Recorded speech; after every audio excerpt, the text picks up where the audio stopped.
Dear Miss Ferricue, as you are still away on your travels, I am continuing my correspondence with you as per your request to keep you apprised of the comings and goings of your friends in the Wayward Watch.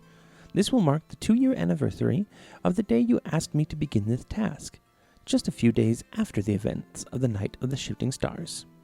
I must say that it's become one of my favorite duties as steward of the Watchtower. Thank you once again for the opportunity. Most days, I have nothing but a short report for you, but it seems like things are starting to become interesting once again. While the new normal of Aneria continues to settle into standard life despite the floating continents on the horizon and infrequent visits from new lands, it appears things are in motion that will finally bring the Wayward Watch back into the light of day. Victor returned just the other evening, clutching his broom and looking very suspiciously at every shadow. I will no doubt need to ramp up security in his room again when he asks. This little contest that he keeps playing with Lyra, who can claim the broom from who, seems to be a core part of their ongoing courtship. On the other hand, Bolt has not left the tower in 52 days, their continued search for their creator consuming much of their time. In fact, it was on their way up to continue this search one morning that a curious event happened. They were speaking to Victor and just about to say goodbye when our Warforged friend sneezed. Twice. It was very confusing and a bit concerning at first, but when both felt something rattling around in their mouth, they reached inside and pulled out a tiny red fairy dragon. 2 more escaped through their mouth moments later, causing minor chaos and confusion. Victor even thought Bolt had been pregnant and congratulated them on a successful delivery. As it turns out, the fairy dragons are indeed offspring, but of one called Glitterbug. The oldest and most elegant, called Shimmer Eye, announced that she and her brothers were here at their mother's request to invite Bolt and Victor to a special event at her home in Hollowbend. It seems that wanderlust or curiosity finally took their hold in our Warforged friend, who immediately began preparations to leave. However, they were interrupted by my presence, as the fairy dragons were not the only visitors that day. 2 figures had made their way from the Salsport docks and up to the Watchtower in search of the Wayward Watch. Bolt and Victor met them at the door, where the pair introduced themselves.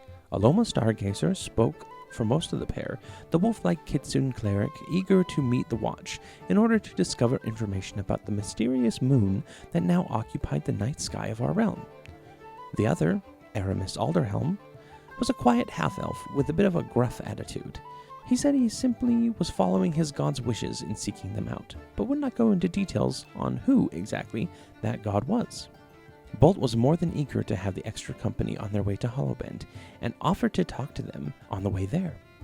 They handed each one of the prepared travel packs before making quick preparations themselves to leave the tower. From here, I have received messages from them and pieced together portions of their adventures, so I apologize if my writings are a bit sparse in places. I always strive to be as thorough as possible. The quartet chartered a riverboat rather than opting to take the journey up the long road to Hollowbend. Bolt paid for the voyage and told Alomah all they knew about Lunera and her son, Lurien the Son of Dusk, that was released from the beacon. After hearing the tale, Alomah requested to join Bolt and Victor on their adventures, and Aramis indicated he too would like to join. So Bolt, without much ceremony, made them members of the Wayward Watch after Victor had them sign some standard party agreement contracts. The journey to Hollowbend took several days, during which time the trio of fairy dragon children frolicked among the group. None were spared their antics, though from what I can tell, even the stoic Aramis ended up enjoying their company to some degree. Before long, the party had arrived at Hollowbend, which turned from the simple forest and sanctum into a growing community all its own. It appears that the Winter King and Queen that you helped reconcile had moved out of the sanctum and began to return to more humanoid forms. Wolfkin worked the forest village floor, while spider-bodied arachnofolk formed a secondary village in the treetops. There is plenty of mingling between the two, indicating that they are merely making good use of the space they have, rather than any sort of indication of segregation. There is even a small building dedicated to the Millibrax College from Six Hills, which research suggests is an outpost which serves as a resting ground for students seeking to test themselves in Glitterbug's trial. After admiring the changes to the forest, the party was greeted by a gentleman named Bothko, a curious wolfkin with blue fur and a permanently make-upped grin along his muzzle. He is apparently Glitterbug's herald and liaison. He took the group back into Hollowbend Sanctum to meet with its mistress once again. Bolt's records indicate that Glitterbug was a small creature with pink scales, but according to the last missive, she has grown massively. She is about the size of a horse now, with a wingspan far beyond that, and now sports a deep violet color. According to the research I have done, this indicates that she has reached full maturity, and Bolt's notes seem to agree. While she might still be a bit playful, I do not believe fairy dragons ever grow out of their playful or mischievous nature, she is now far wiser. She welcomed the watch back, and greeted the newcomers before telling them why they were there. Apparently, she had recovered her memories during the Night of Shifting Stars, as many had. It allowed her to realize her ongoing purpose was not simply to watch over the sanctum, but to expand it. According to her, Hollowbend is supposed to be a trial of sorts to test the heroics of mortals. They get to test their mettle in a safe environment, and in exchange the challengers provide Glitterbug with a nebulous magical energy called Essence of Heroism. This essence allows her to create new trials and expand her world, which is why she has called the Watch to the Sanctum in the first place. She told the Watch that she was on the cusp of a new trial, but needed a final burst of essence from worthy heroes to solidify the experience. She asked the Watch to participate in her new trial, promising them rewards in exchange for their services. They agreed and were shown a stairwell leading down to the next trial, with the Herald Bosco leading the way. Bolt was also confided in to look out for any aberrant creatures still lurking about, as Glitterbug has still been infested with their numbers. At the bottom of the stairs, the group found themselves treated to a brief overview of the trial they would face. According to Victor, who made sure to write down everything he could about a new story, it is a retelling of the next part of the journey of Hollowbend. The first, you may recall, is the king and queen and their eternal war. After their war ended, with both losing their kingdoms and cursed to existence as animals, the power vacuum was filled by a tyrant known as the Crystalline Count. He was ruthless against his people and ravaged their land for resources, leaving them no choice but to flee. One such youth, who had seen his family and home destroyed, took up arms and swore his revenge. A beam of light interrupted Bosco's speech at this point, waiting for one of the group to step forward and take up the role of this youth. Surprisingly, it was Aramis who stepped forward to take the role of this Dancer of Fields. After this, the party was given the opportunity to accept a limitation or challenge in addition to the trial to increase their rewards. Bolt agreed to use no spell during combat while within the dungeon, though apparently this only applied to formal spells, not their equipment or runic magic. Aramis took up the mundane bronze sword of Dancer Fields, promising to use it exclusively in the trial ahead. Victor agreed to donate a portion of his earnings, 1,000 gold, to a person or community of his choosing. He chose Durad Durskin, the Dragonborn supplier in Border Town who lost a bet to the Watch years ago. Finally, Alomah took on a mantle of chaotic magic with the promise of greater power at the end of it. Their challenges set, the group was shown behind the stage, where a small room gave way to a vast forest known as the Forest of Harmony, most likely named after the gentle chimes and music that floated through the air at all times. There, they were tasked to locate the guardian of the forest song, who had details on how to defeat the Crystalline Count. According to Bolt, the party wandered a bit with no clear direction until they came upon the overturned trees and barren land that broke up the forest and ended the song that had been with them since the beginning of their journey. Bolt identified the markings of aberrant creatures gathering resources, informing the group of Glitterbug's warning before they could follow the trail. They arrived on the scene of aberrant creatures gathering materials into a mass of flesh, attempting to recreate the tumors that caused so much havoc to Glitterbug so long ago.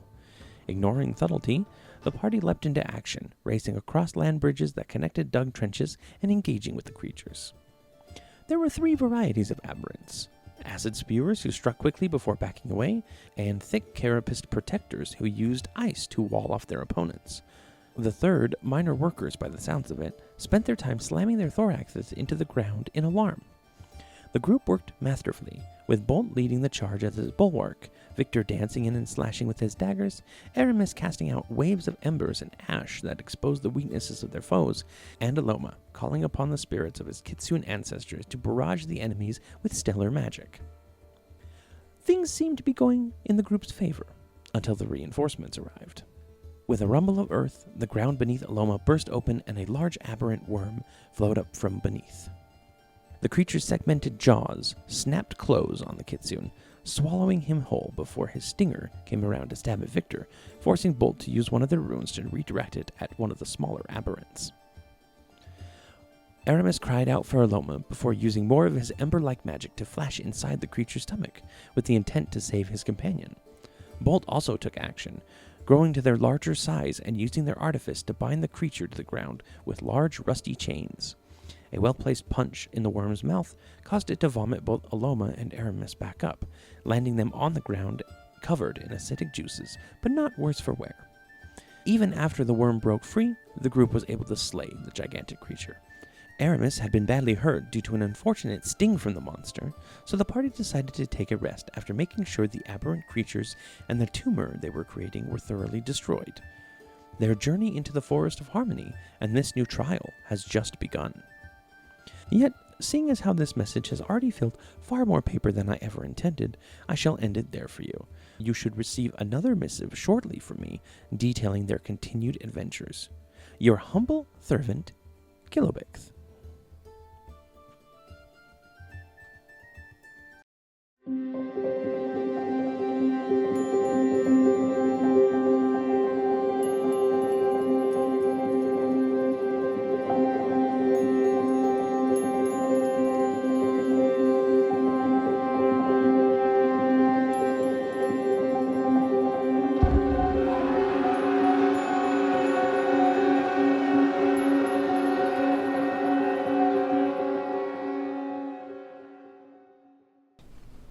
Hello, everyone, and welcome to Session 2 of Aneria, the Shattered Realm. I am very excited for tonight, and I hope you are too. But first of all, we got a few announcements to get through. First of all, as always, don't forget to join our Discord. It's a wonderful place. It's magical, and we do a lot of talking. There was a nice discussion about how terrible poisons are in D&D, and that was really fun. Also, thank you to Syrinscape, as usual, for providing the wonderful sound effects that you're going to hear tonight, like this. Very, very visceral. Very squelchy. Yes. Do it again. Do it one more time. Okay. Ew, gross. Do it again. Nope, that's a long opening. Never mind. Oops. That sounds like something I need Say to it put again. in my sneak peek at. Wait a minute, when's this coming out? It might not be a sneak peek. It might have been the episode that just came out yesterday. Sneak late peek. The Mind Flayer that I just finished recording today. Ooh, very cool. I'm actually really excited to see that one. It's very tentacly. Yeah. It's disgusting. Damn it, now I have to watch You it. got a fetish. Yeah, well, that's actually how I opened the episode. Based on the number of, can you do an Aberrant Mind / Fathomless Warlock build that I get, like a number of requests that I get from you guys, like a lot of you have a tentacle fetish. Says the one who was saying the Asari is the best experience. Yeah, hair tentacles. Guilty. Tune in Okay. for the next tentacular. And then finally, did I have something else? I had some. Oh, right. We are reminding you once again, so that nobody is surprised, hopefully, by the time it comes around. We are on a 3-week schedule and then 1-week break. So basically, after this episode, there's another one on next Wednesday, and then we're taking a break. But there could be another video that comes out that Wednesday, depending on what we get to in time. And also, don't forget to join us on Fridays for a Twitch stream. Either it's an art stream, like we're doing tomorrow, which is not going to help you at all at this point, or it's a paint stream that Scott and I have been doing. We've been enjoying that, or something else. We have a few other ones that we're kind of thinking about. Oh, yeah, and of course, don't forget to like and subscribe. That's always going to help us out. And, you know, leave us a comment. Skull and Crossbones if you're excited to get back to it. And if you're not, well, you're probably not leaving a comment, so I really don't Skull and Crossbones. Okay. Or watching. Yeah, or watching. All right, let's go ahead and get into it tonight. Everybody heard that wonderful recap. And yes, the recap is back, so wonderful. I just decided to give myself more work, which is okay with me because I'm the one who made the decision, I guess. But we begin tonight after a hard-fought fight against the aberrant creatures. It was Alomah and Aramis's first experience with these kind of weird consumers of everything. How are you guys feeling as you sit down for a short rest? As we go Slimy. full ham on the On the tumor? pile of tumor. Yeah. Yeah. Are we getting a short rest here? Oh, man. Yes, you will be getting a short rest here. I don't have prestidigitation. Sorry, now I have my mouth full. Well, short rest requires eating, so Yeah. that's okay. That's true. I'll do my song of rest. Nice. Nice. Yeah, Pull out the guitar. Yeah, pull up the lute, strum a little melancholy, discordant try and, chord clean myself. sounding. Hello, darkness, my old Yep. friend. Exactly. Something of Try that and clean nature. myself from like worm bile. Mm-hmm. My fur is terrible, in terrible shape. It's matted and nasty. And I don't have prestidigitation. I almost took it. I almost I almost took it. I was took it as well. we might need that. It was I like, have so many cantrips. What am I doing with thaumaturgy? Oh, that was It's the worst that was an automatic one. From like Cleric. Anyway, I think. Yeah, I think Alomah would just be like, "What were those things?" Well, the long and short of it those are aberrant creatures that come from another plane, as far as we know. Another one of these worlds that we've seen in the sky, or something else. It's possible we've in Hasmonday, which you have heard of Hasmonday, have you not? Yes, I have. You have. Oh, Well, I have now. perfect. Only in the recent couple of years since the. Victor's our resident I am- missionary I- for I'm Hasmonday. kind of a historian of sorts. You know, sent by the Eternal the Gale to remember the stories of the people.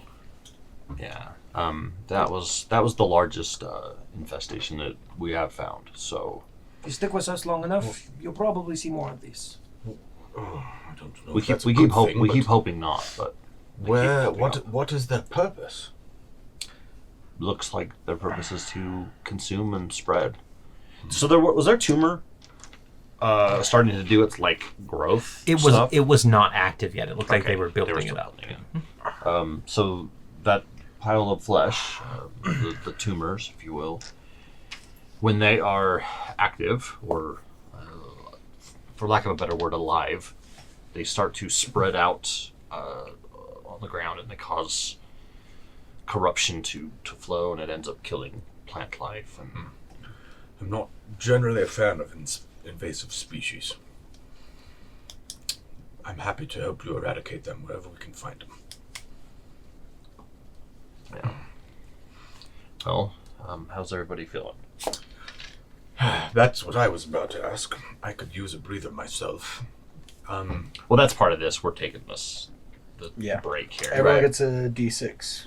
I'm just wondering Rest. if anybody needs Oh, yeah. a patch job. Is it per hit die? Per hit die, Per yep. hit die, yeah. I think it's just Is it? it's just Let me one. just- let me It's just just one double check. D6. It might be a Say D8 that's a by lot. now for you though. It's a D6 or D8, but if you, as long as you roll a hit If you dice. spend hit dice. If you spend a hit dice during that rest. Yeah, I think you're right. It's a singular. Let me find it again. I just scrolled past it, so. Yeah, Scott, you How- popped the tumor, and a little drone came out and started running off, and you had to kill it. How's your health? Down, squeak. Bolt. Yeah, as long as you spend one or more, you I get used A D6. D6. D6. How many hit die? use I like gotta mark this all down. of my hit die. I was super. I mean, Yeah, you were down to like 2 HP. You guys, I'm a healer. I mean, really, Let me be a healer. you guys took the brunt of the damage. I really Save- didn't get hit at all. Save your magic for if we run into another combat, then Right. help. I'm doing all right, and so I just took the time, kind of like reattaching a panel that got loose, type of thing. Alright, I'll just I use Guess I'll actually just- 5 hit die, so it's just 1d8, 6. d6. wait a minute. Before I need to remember. I'll take it. What does my chalice form do again? It's not Heal. so you can use a think it's bonus healing. action to heal. Well, I turn it. I use Turn my into a wild goblet. shape, Yeah. which resets on a short rest. Yeah. Hookah. Oh, does it reach that Big on short hookah. rest? I thought it was a long rest. So that means And I I turn into the can- carpenter's cup and then I drink. Whenever you heal, you do like an extra D6. D8. I think it's D8. Penitent. But What it's level like when are you you? I was just cast a gonna say spell. that. I'm a Indiana 6. Jones. Druid 6, Cleric 5. Blah, blah, blah. I won't use it. I don't worry about it. Sorry. Short rest. Okay. Well, I wanted to tell you, I was quite impressed with how the two of you kind of looked out for one another. It seems that you have quite the bond. Not really.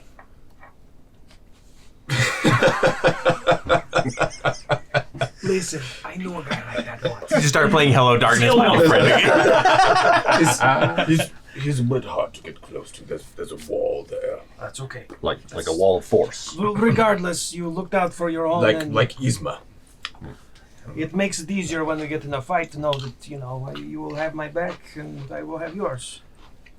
Much easier Of to know. that, yes, you can be certain. Good. It was pretty selfless to teleport inside that creature. These guys work way better than the last recruits we That's had. all it is, duty bound. To him. To saving life.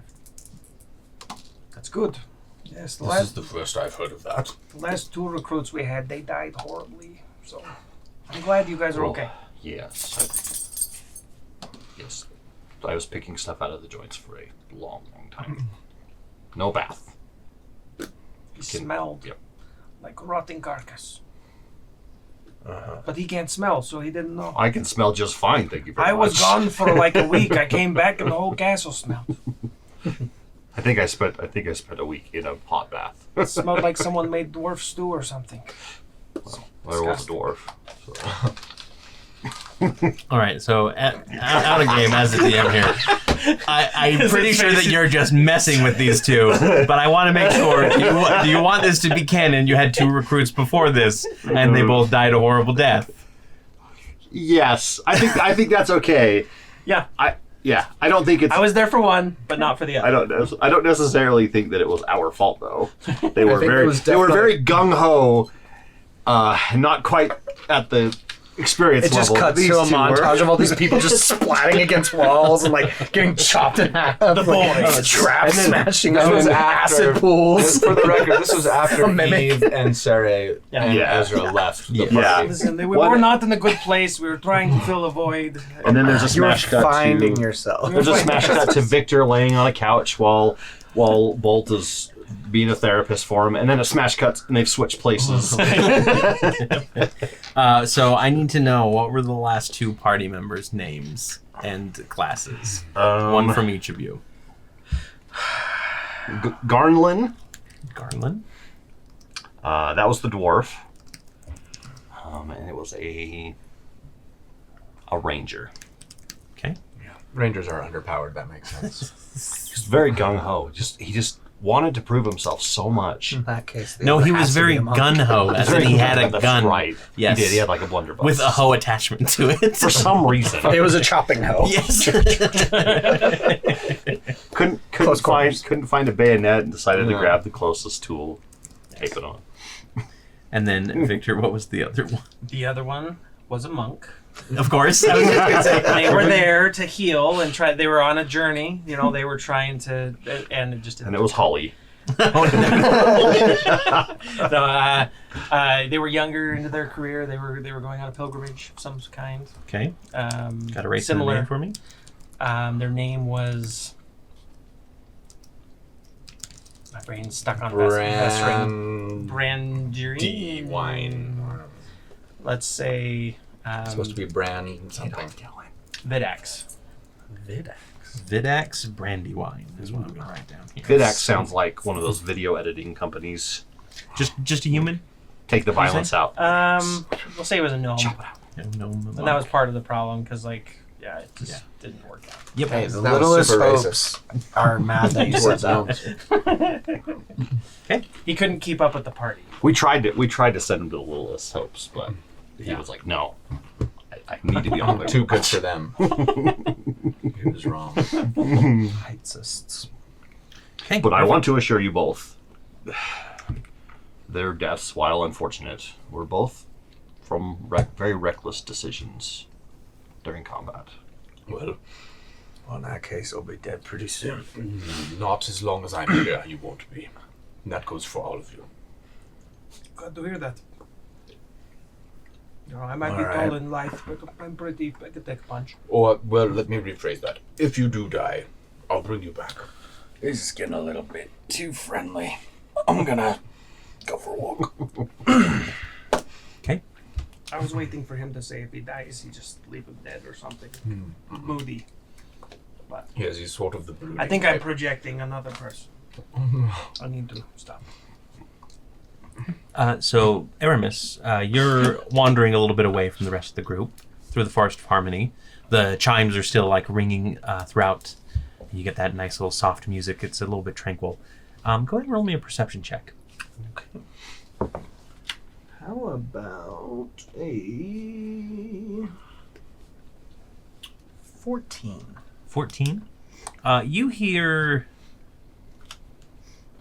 the faint sound of giggling coming from a little bit farther away. All right. I'll kind of just motion to everyone to catch up to me. I'll just be like, Okay. I'm sorry, I'm not a stealthy person. see if anybody else hears. Okay, everybody else can go ahead and roll me a perception check. You have advantage on this because you've been you kind of got this pointed out to you. Also going to sniff the air.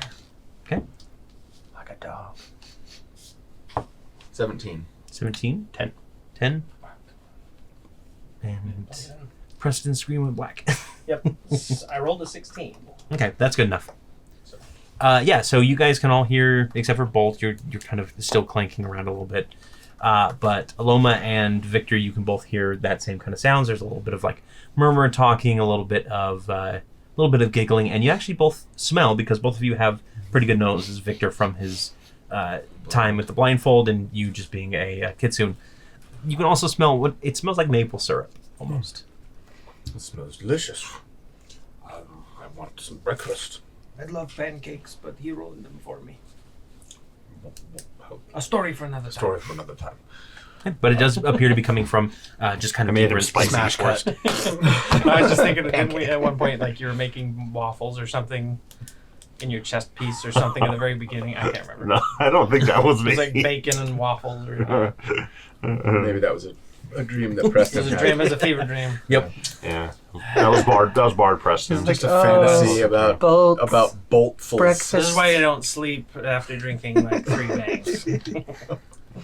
Weird I made things him. I made him spicy for you because I like extra flavor and stuff. Yeah, that's right. I don't care that they like don't Jalapeno mix. flavored. Right. Like it's like blueberry pancakes, but it just has jalapenos stuck throughout. Yes. Oh, that It's sounds like horrible. cornbred.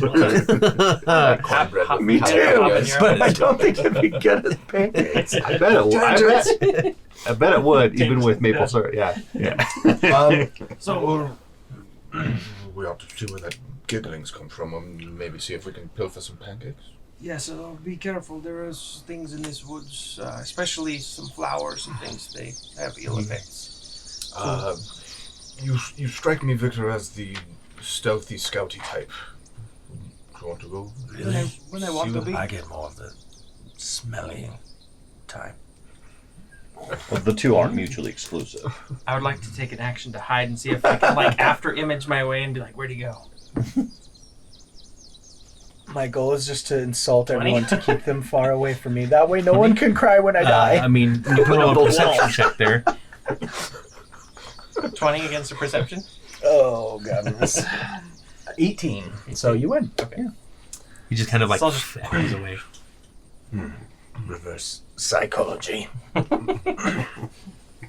It's insult them until they're good. Yeah. No, if you told me to do it, I wouldn't have done it. But now that you're telling me, I can't do it.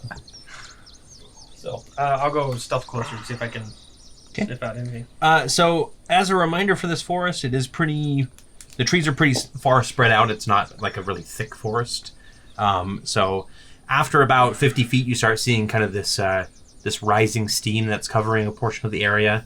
And after about another 25 feet, you kind of sneak up and come around a bush to see a little bit of a hot spring, actually. I cast message.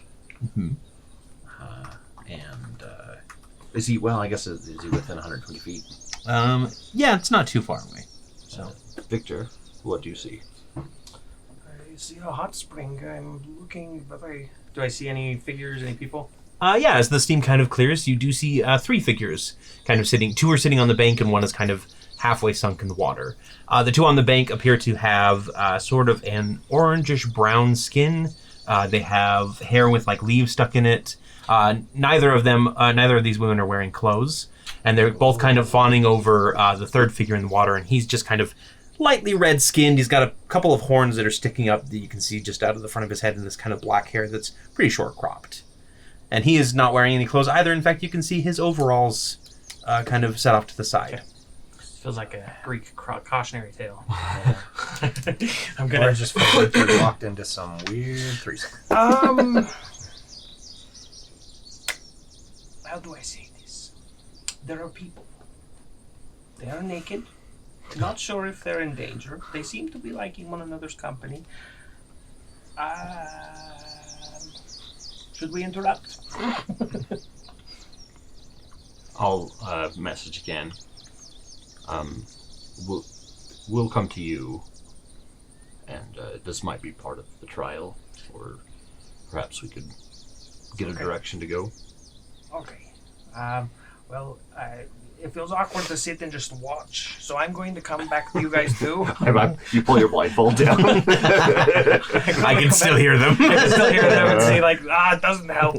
So I will make my way back to you as well and show you the way. So we'll start. I'm gonna start walking towards. Do you tell the other two? Because message is only Yes. one. Victor has found a hot spring with some people there. He seems very concerned about their lack of clothing for some reason.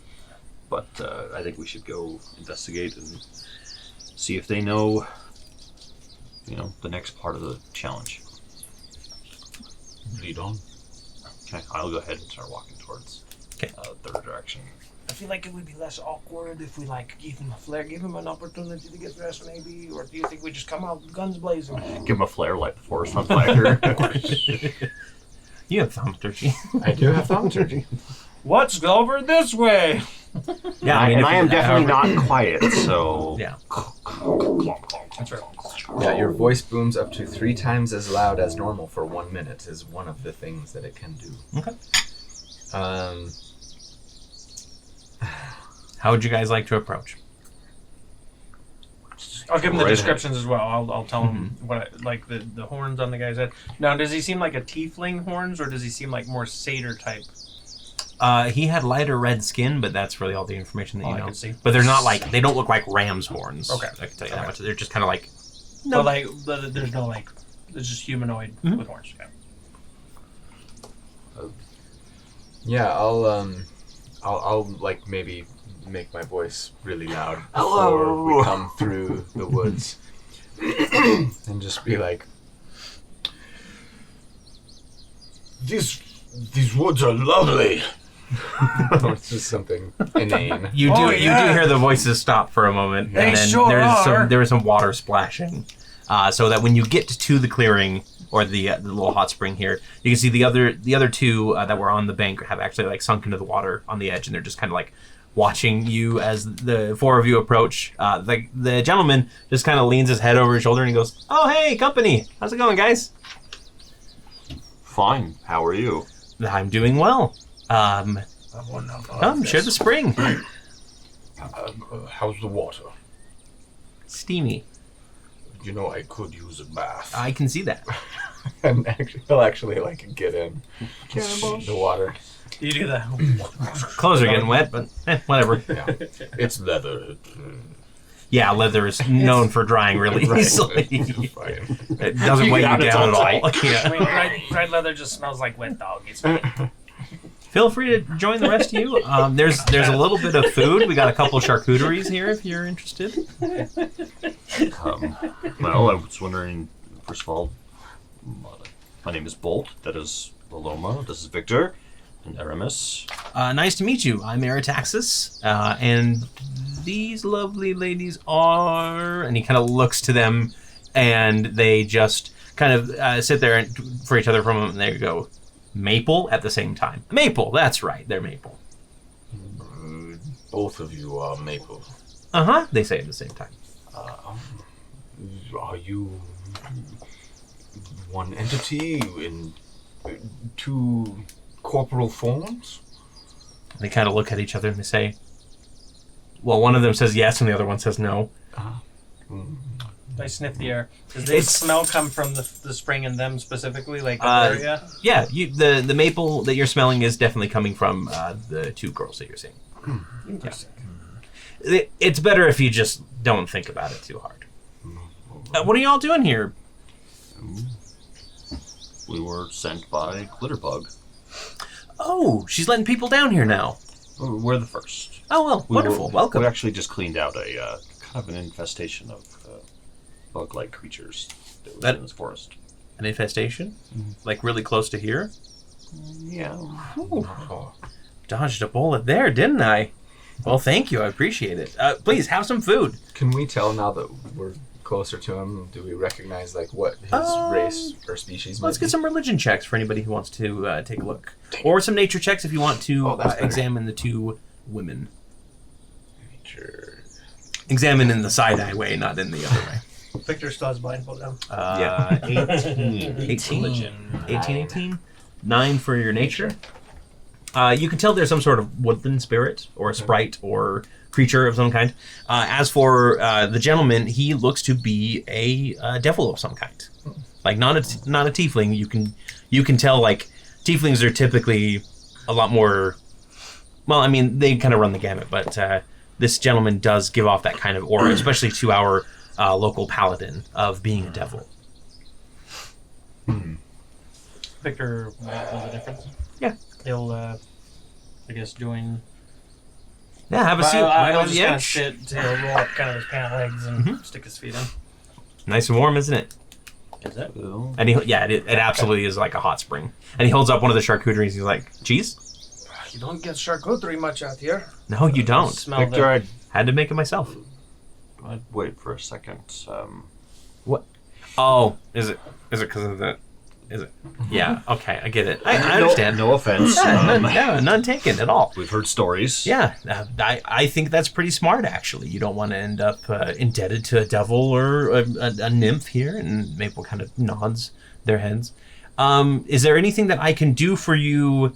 Because you did technically save my life a little bit. I mean, not in the strictest sense, but I have a feeling that those creatures eventually would have found me, and We're going to spread, yes. Yeah. Would you be willing to sign this paper affirming that you said that we saved your life and that you are in debt to us?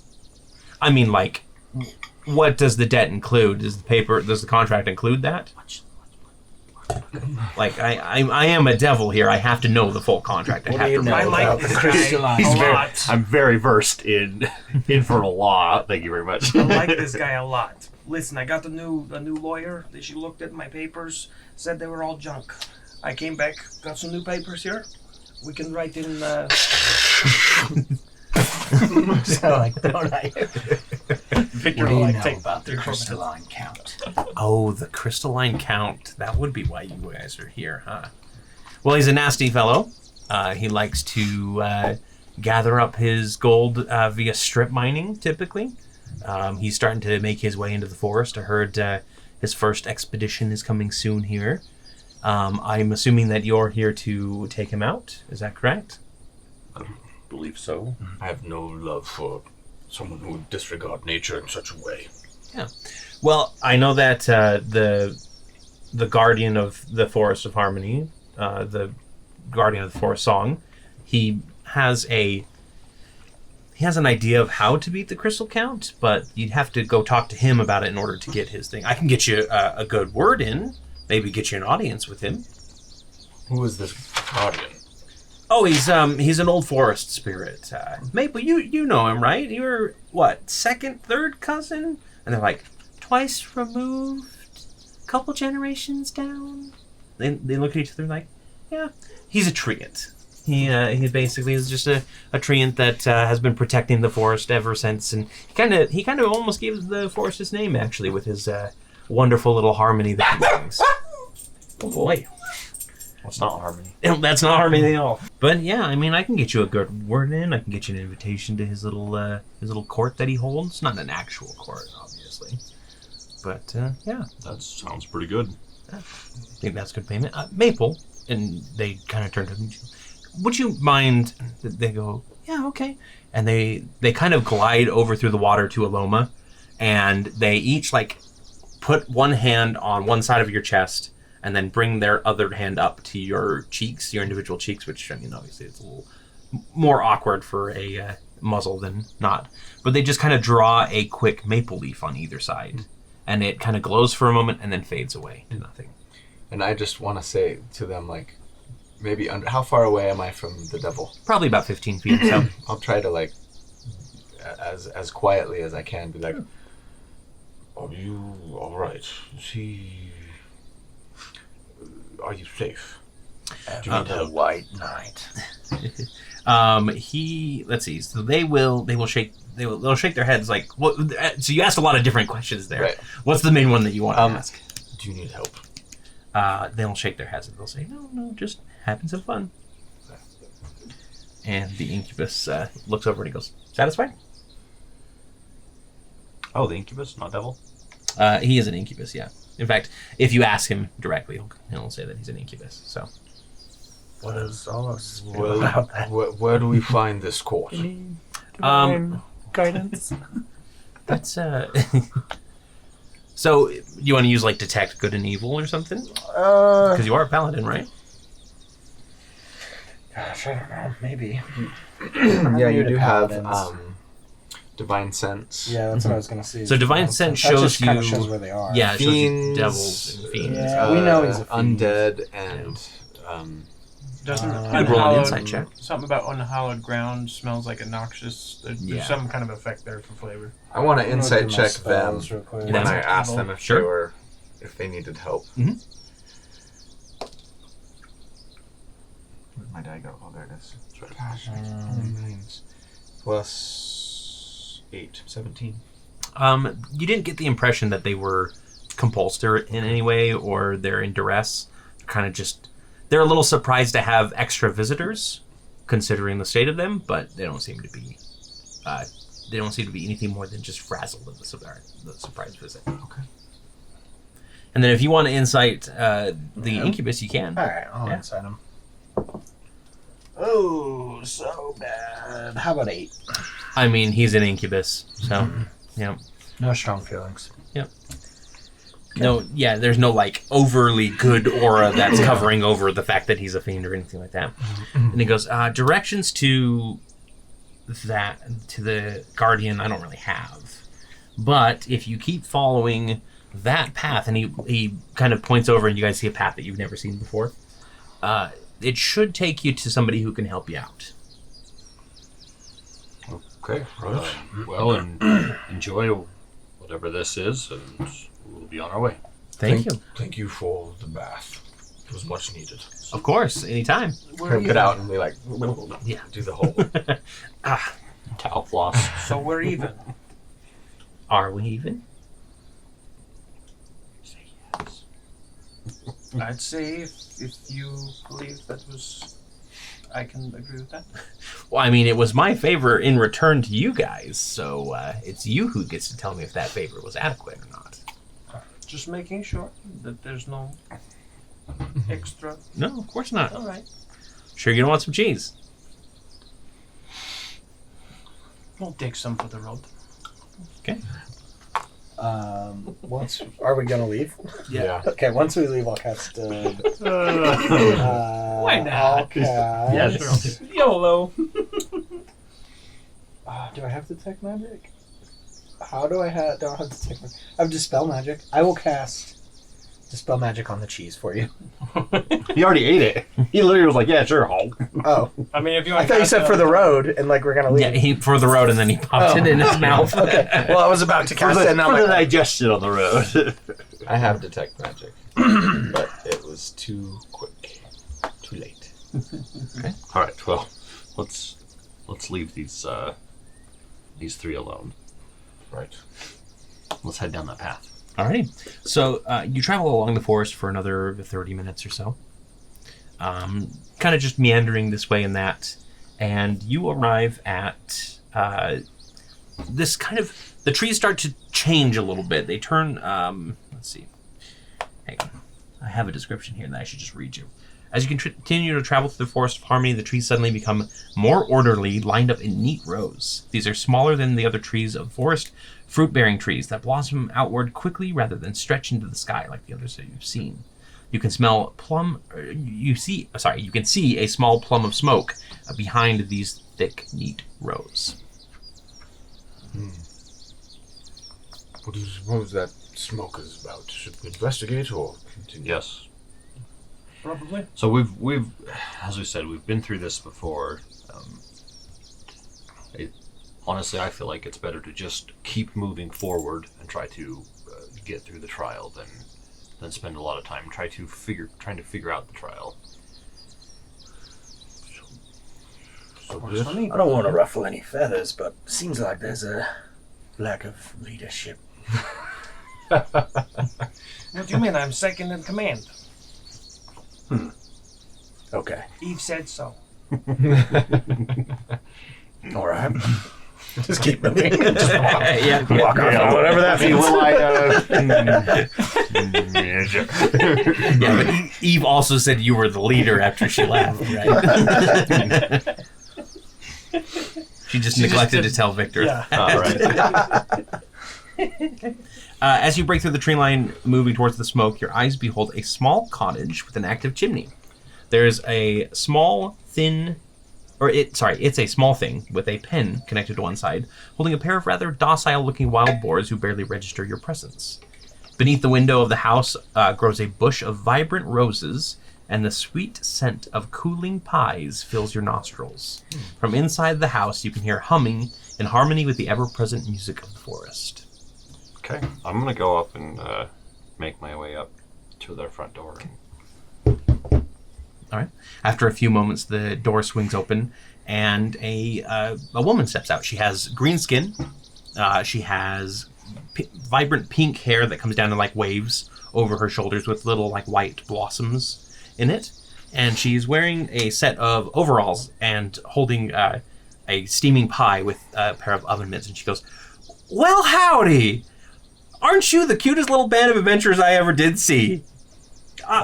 Miss? Yes, hi, I'm Belladonna. Hello, my name is Bolt, and I'll introduce the rest of the group. Well, it's very nice to meet you all. How can I help you today? We're looking for, what was the guy's name again? The Guardian of the Forest. Guardian of the Forest. Yeah. Oh, well, he's not here. Obviously, this is my farm. But I can give you directions to him if you'd like. That would be wonderful. Excellent. First of all, though, can I ask y'all a favor? It would seem fair. Perfect. Well, unfortunately, it seems that my husband's kind of run off right when the harvest is about to happen. I was wondering if you could help me, pick some of the trees in my orchard here. In fact, I need to have some of those bushels sent over to the Guardian. So if you could deliver them, I'd be mighty grateful. Might even give you some of my more rare fruits. Yes. Doesn't sound too hard. What is all the smoke about? Oh, and she holds up the pie and she says, "I'm cooking pies." That's a lot of smoke for pies. Well, I mean, it's a normal amount of chimney smoke. Sure. Just point us to which trees you want picked. And... Well, and she kind of sets the pie down under the windowsill and kind of brushes a little bit of the steam away. You can smell like the nice little peach smell to As it. they walk away, they all go. They start curling their fingers towards it. And then she takes off her gloves and she kind of waves a hand down, and 4 bushels kind of come down. And she goes, "Just start picking from trees and grab what bushels you can. Some of them are a little harder to fill than others, but if you fill a bushel each, that would be more than mighty fine." Okay, well, we'll get this done as quickly as we can. Thank you very much. Not the problem. So we'll go ahead and grab a Grab bushel. a basket. Yeah. Victor uses knives. He's going to try and cut down as many knives. He's just going to kind of see if he can cut them down without bruising them too much. Okay, so you start, give me a... Performance, or would it be an attack? What would it be? I think this is a performance. This is a knife dancing maneuver. That's a corner. That's a 16, and pretty sure it's like a... I have my plug with me. And if I could type my bad. I'm pretty sure it's like a +6. Your computer didn't come prepared. You are not prepared. Okay, Remember, the force will be with you. Always. thanks. Creepy. So that's a +6. Wrong. So that's 20. Fantasy. Yeah. So as you start like throwing out your knives, Belladonna kind of goes, "Be careful with the trees, please." And you expertly start slicing through the fruits and letting them kind of drop to the ground. I'm gonna go to the base thing of she said another that. tree and just shake all the fruit out of it. I was like, good thing while she said that, trying, 'cause like I having was my waiting. Yeah. Yeah. Please do not harm the trees. I'd appreciate it. They are my livelihood after all. Lighter shakes, thank you. So everybody can pick pears, apples, oranges, or cherries, whichever you would like. Pears. Pears. Cherries. Okay. Take apples. Alrighty. Or oranges. Oranges. Okay. Yeah. So it's actually a nice. It's an hour-long work before you fill the bushels. It's a little bit long. It would be a little bit longer, but Aramis has kind of found a workaround by literally shaking the cherry trees. At one point, you they do in real life. Yeah, you do come up to a rather large-looking cherry blossom tree, and Belladonna calls out and she goes, "You could go ahead and skip that one."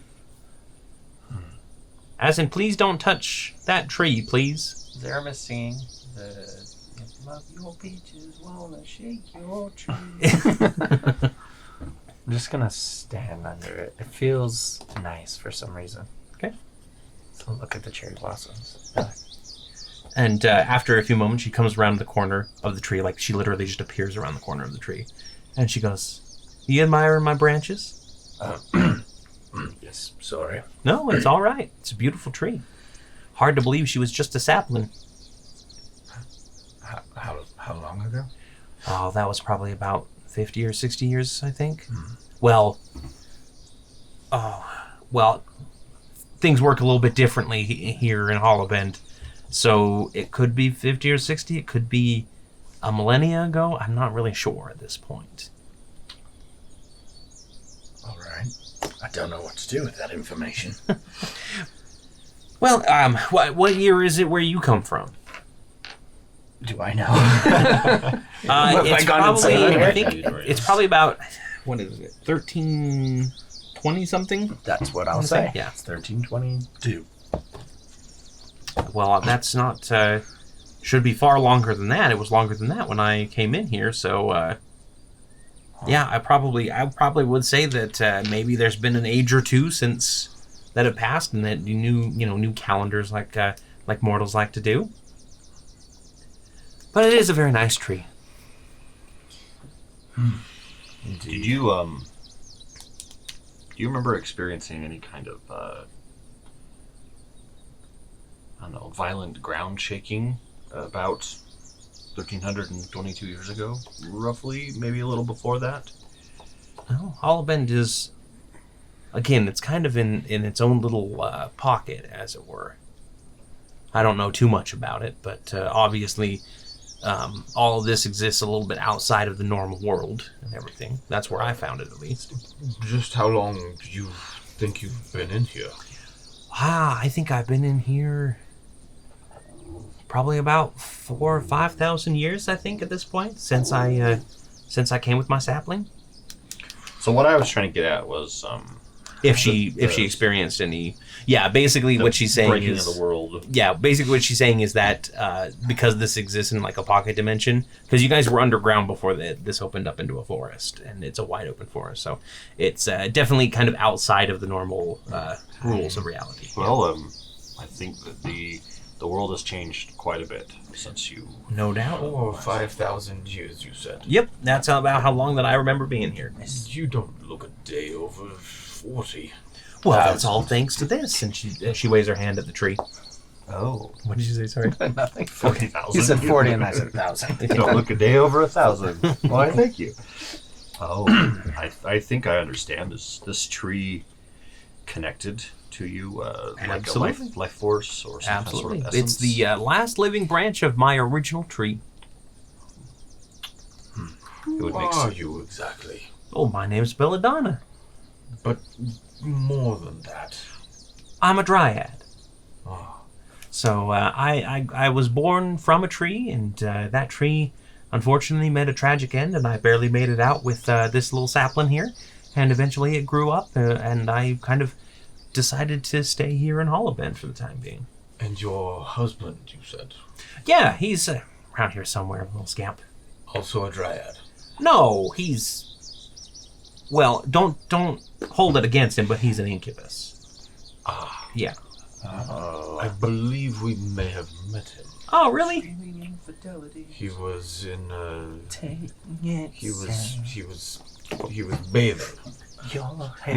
There is a hot spring not too far from here, probably about half an hour. He does like to frequent it. Yes, he was also with someone named Maple, or two people named Maple. I don't know. They were Was hanging Little out, Maple there with him? I guess. Little Maple, this is be on my way. Maple's another dryad.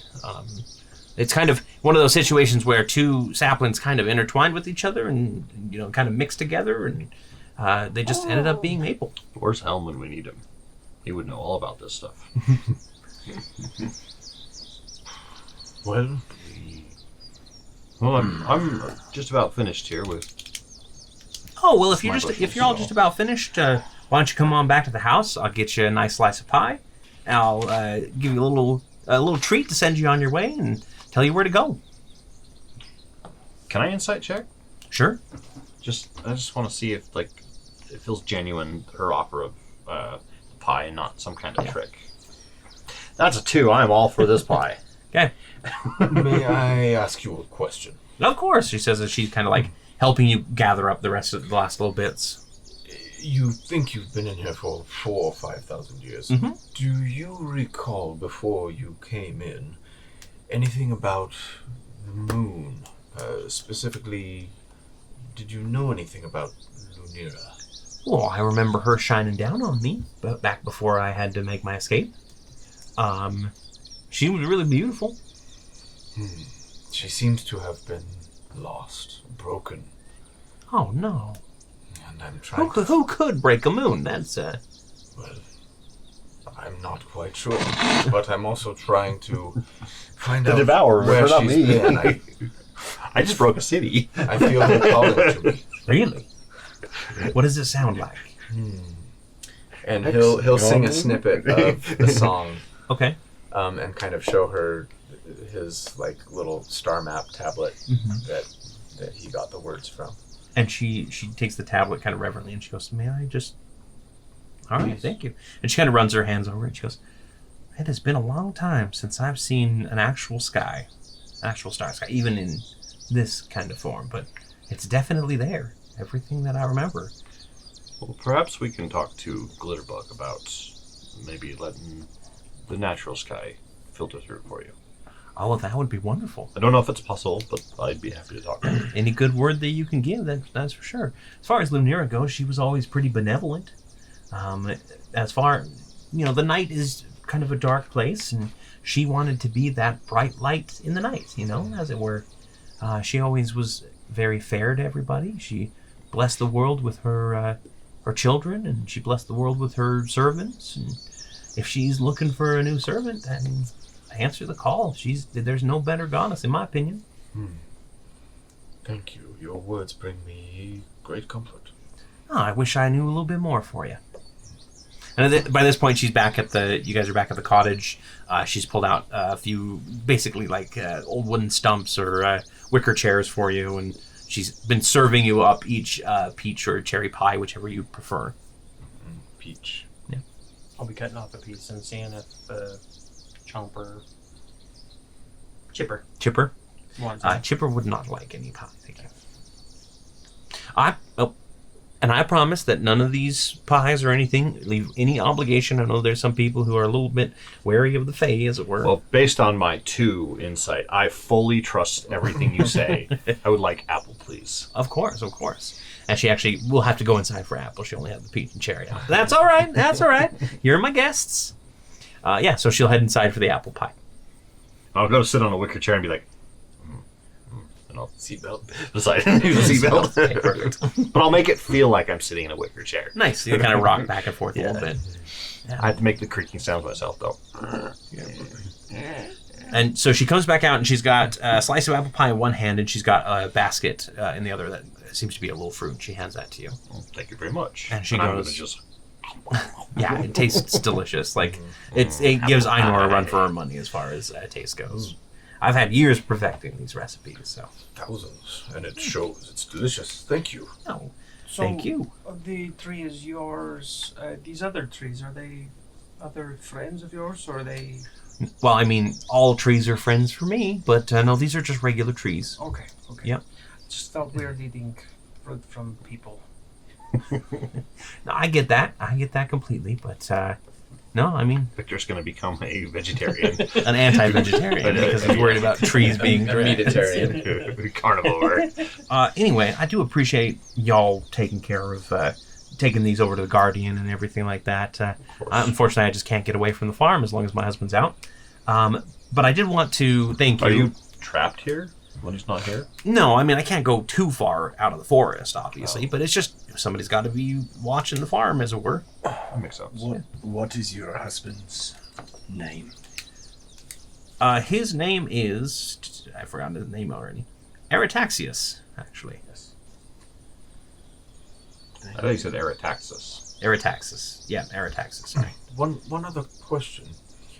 You said you had to leave to come in here. Were you running from something? What were you escaping? Well, that's kind of a sad story a little bit. You see, there's an area outside. There used to be a small little forest outside the Forest of Harmony. Its own little area with a little tiny population, but that darn old crystalline count came in like a raging bull in a china shop and tore up all the trees, burned everything down, and then started strip mining the place for any valuable materials. I barely made it out with the sapling in hand, and I ended up made my way through the Forest of Harmony originally. This obviously is a simulacrum of that. I made myself a little home in Hollowbend. The Guardian asked me if I wanted to join up. I told them yes, and I've been here ever since, helping out and just living my life. Well, we're on the trail of this, Count. Perhaps we can Wonderful. put things right. Yeah, give him the old 1-2 from me, that's for sure. Anyway, let me go ahead and hand one of each of these to you. And she actually will wander around and she'll hand each of you a passion fruit. And she'll say, these are special fruits that I produce. They're just little things to help yourselves kind of do a little better in life, as it were. Now, are these a trinket that we hold on to for luck or whatever, or is this something we have to eat in order to? It's something that you'll have to eat. She'll kind of go ahead and give you the rundown in a non-meta way, as I give you the rundown in a meta way.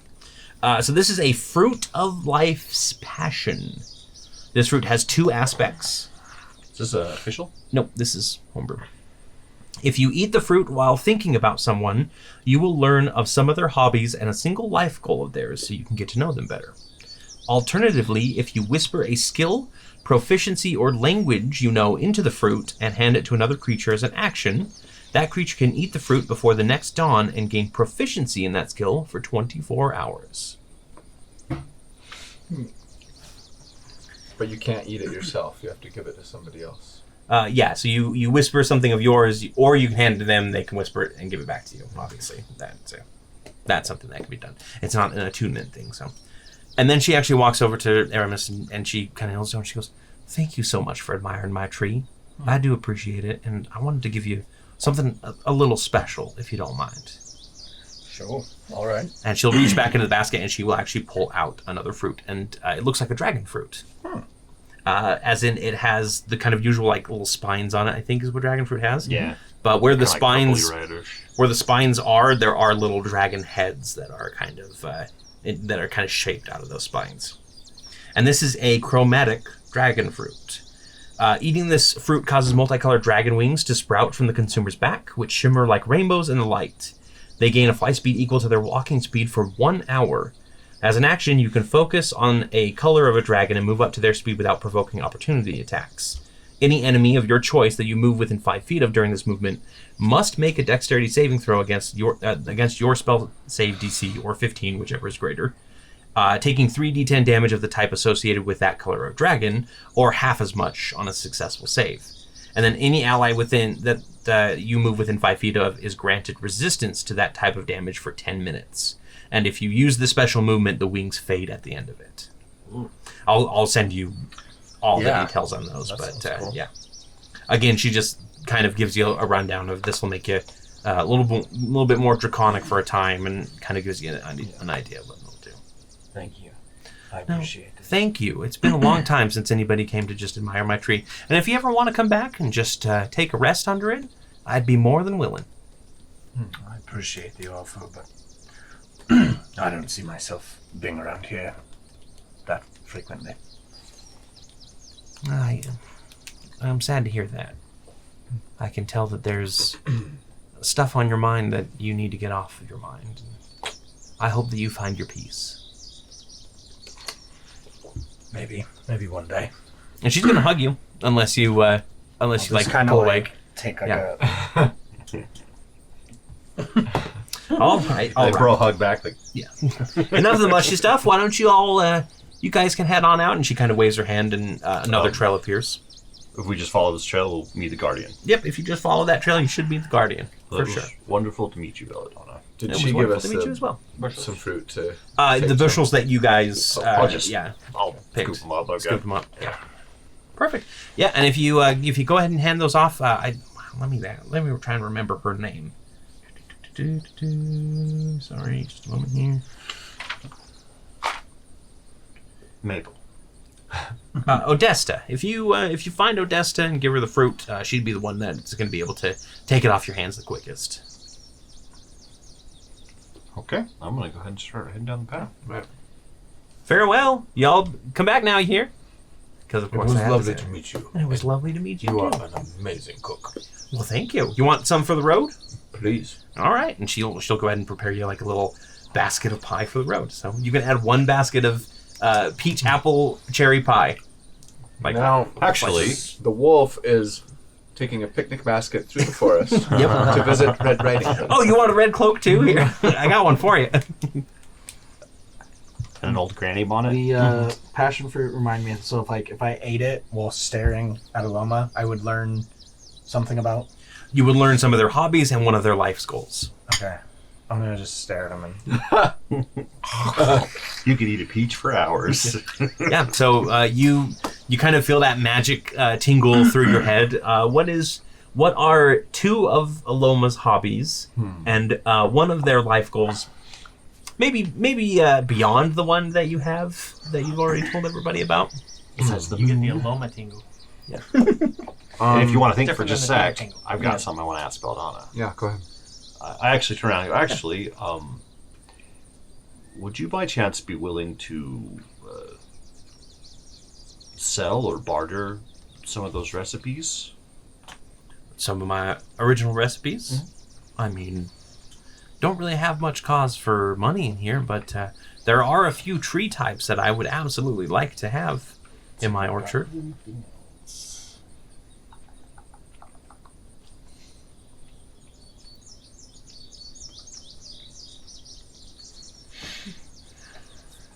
While you're looking Like at a it. lemon tree seed. Yeah. So Well, I was trying to Alomah, see if I had like I don't have the feather anymore or anything like that. Alomah loves to play dragon chess. Mhm. That's what it's called, right? He actually is an aspiring cook, but he's not very good. But he likes to experiment. And one of his life goals is to earn a second tail. Well, sure, I'd be happy to try to find some seeds or some cut off some Excellent. Yeah. If saplings for it. Seeds would be preferable, just because I'd hate to hurt a tree. But if you find some and you want to come back here, I'd be happy to trade some of my recipes to the outside world, so long as you tell them they're Belladonna's. Oh, of course. I also have something you could possibly try in one of your recipes. Oh. I haven't had much use for it, and I'll pull out the vial of pungent spice that I Okay. picked up off of Einor back in session 3. In the Hollow And Bay. she'll take it. She'll 2 years ago, 2-year-old spices. I mean, they keep. Oh yeah, they keep her a long time. And she'll. Oh wow! That's all I've been doing is just sniffing it. You know what? I think my husband might like something a little spicier than normal. Here, and she'll tap your forehead. And which recipe do you want? One of the pies. The apple pie. Okay, she will basically transplant the apple pie Nice. into your memory. Nice. And she'll also say, I love your hat, by the way. Oh, thank you. It's a little crooked, though. You probably have been running a little bit. This is that full house hat, if you remember, if you recall. Oh, yes. Oh, I forgot it was up there. You like a little spice after having so many sweet things. I'd love to get that recipe off you sometime. If Oh, you I'm mind. definitely going to write it down. I think I want to have Ainor try to make it. Perfect. Who is I know? Well, tell me later. Well, you guys got a little ways to go, so... Here, let me just send you the YouTube link for Ainor. Even I know. She's well known for food. Is Alomah... Do we know... I guess, yeah, okay. You've never heard of Ainor before, and this is while we're walking down the path. No, is she? Have you ever been to... traveled quite a bit, well, in the last few years, mostly looking for you and figure out the source of this, the revelation of the stars, Lumiere, all of that you've heard about. But as you know, I come from Kragath, Spine. And most of my wanderings were north of... Oh, shoot, what's the river that goes east-west? The Tremeculi. Thank you. North of the Tremecules. Oh, so... Around the Emerald Wilds. So you haven't really ever been down I've not towards... spent much time in these parts. No, in fact, I would say this is the first time I've been. I'd say, like, probably Ainor's, like, sphere of influence is, like maybe like part of Terrebonne, and then, like, Verdant south. farmland. Yeah. Like, Yeah, her sphere of influence probably just barely reaches Terrebonne. Like, she's a well-kept secret there. Perhaps we could... It ends at Bell's Watch. Yeah. Perhaps we could swing by Beyond. after we're finished here. It's just in Willow Creek, which is down the road. It's just a couple days walk. I mean, or 20 days, but yeah, a couple days walk, yeah. A couple days by airship. Yeah.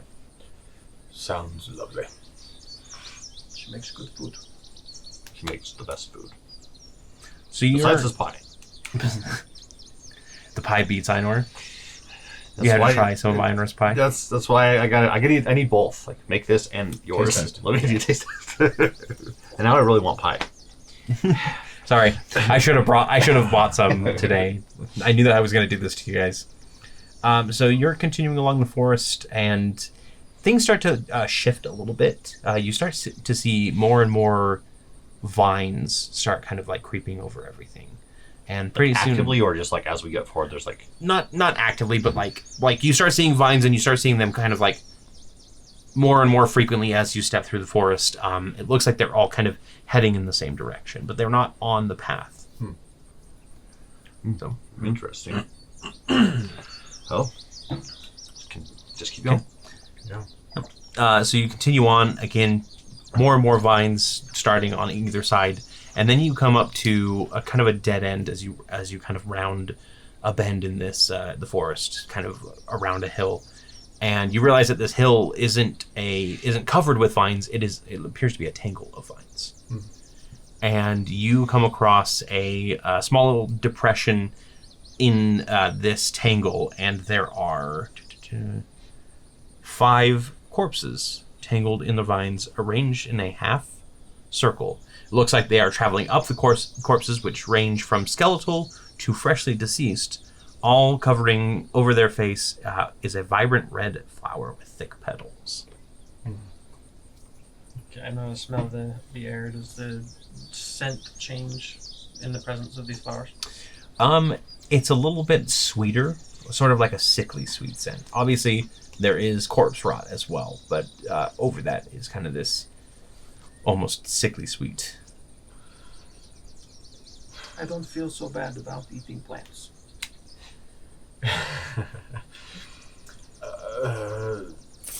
Any danger of these things not being completely dead? Let's find out. Whoa. Hold on. Come on, tablet. Do the thing. Do the thing. Do the thing. And the other thing. Well, it's frozen. Have divine sense. I will see if they're undead. Okay. You kind of let your divine sense go outward, and you do not sense any undead in the area. Okay. And the others are Fiend, Fae, and... It's just Fiend and Celestial. Oh, there's no Fae? Okay. Unless you're a Fiend, certain Celestial, subclass. Undead. Yep, there are no Celestials, Undead, or Fiends in the area. Well, I suppose we could maybe see if they're alive, if the vines themselves react to movement. Chipper, go over there. Chipper just starts circling around your legs really quickly. I pick him up and throw him at the vine. I don't like mimics. So. Go ahead and give me a strength check, would you? Okay. I forgot he was doing that. That's a 7 with a -1. You cannot lift him. Like you go to pick him up and he just Throw Chipper. Vines. I don't want to throw an animal at vines. He's not an animal. I'm gonna like reach out and like see if I can pull one of the vines, maybe with the flower on it, like away from. Okay, so you're probably about 20 to 25 feet away from the depression at this point, so you're going to go down in there. Yeah, We'll follow. Okay, which body are you going to go for? Probably the 1 through 5. Skeletal's on the left, or most decay is on the left. I'll go for the skeletal one, the one on the left. Okay, and you're going to try and pull the flower off of it. Yeah, I was gonna see if I could maybe remove the vine of the flower. Go ahead. Or even just like maybe like try to pick it up and inspect it, see if it's like wrapped around its neck or whatever. Okay. As you like reach down for the flower, it's going to go and just kind of spray something out. Give me a Constitution saving throw. Is this a disease? No, it is not. It is poison. So you. Okay, I have resistance to it. Yeah. So you have. We'll count that as advantage for this. Yep. 20, 30, 20. Yeah, that's enough. So you feel like this toxin wash over you. It doesn't do anything, and then you pull the flower the rest of the way off, or are you just lifting it up? I'm gonna try to pull it the rest of the way off. So you yank and you actually pull the flower, and as you pull it out, you see that there's this vine that's been pushed out through the face. The face has basically been cut out completely or eaten away, and it's just got this giant vine connected to this flower. Interesting. Does the backside of the flower have like a face hugger on it? No, not quite. Now, does this flower seem like it's done its poison spray and it's not going to do it again? It probably won't have it for a little bit. Like typically, you have to it's like one shot of poison or venom, and then you have to recharge. Are any of you good with plants? Somewhat. Let me see if I can. I don't know that Be I've ever cautious. In fact, I'll just drag it back. I don't know that I've ever seen. Sorry. Before you do that, Yeah.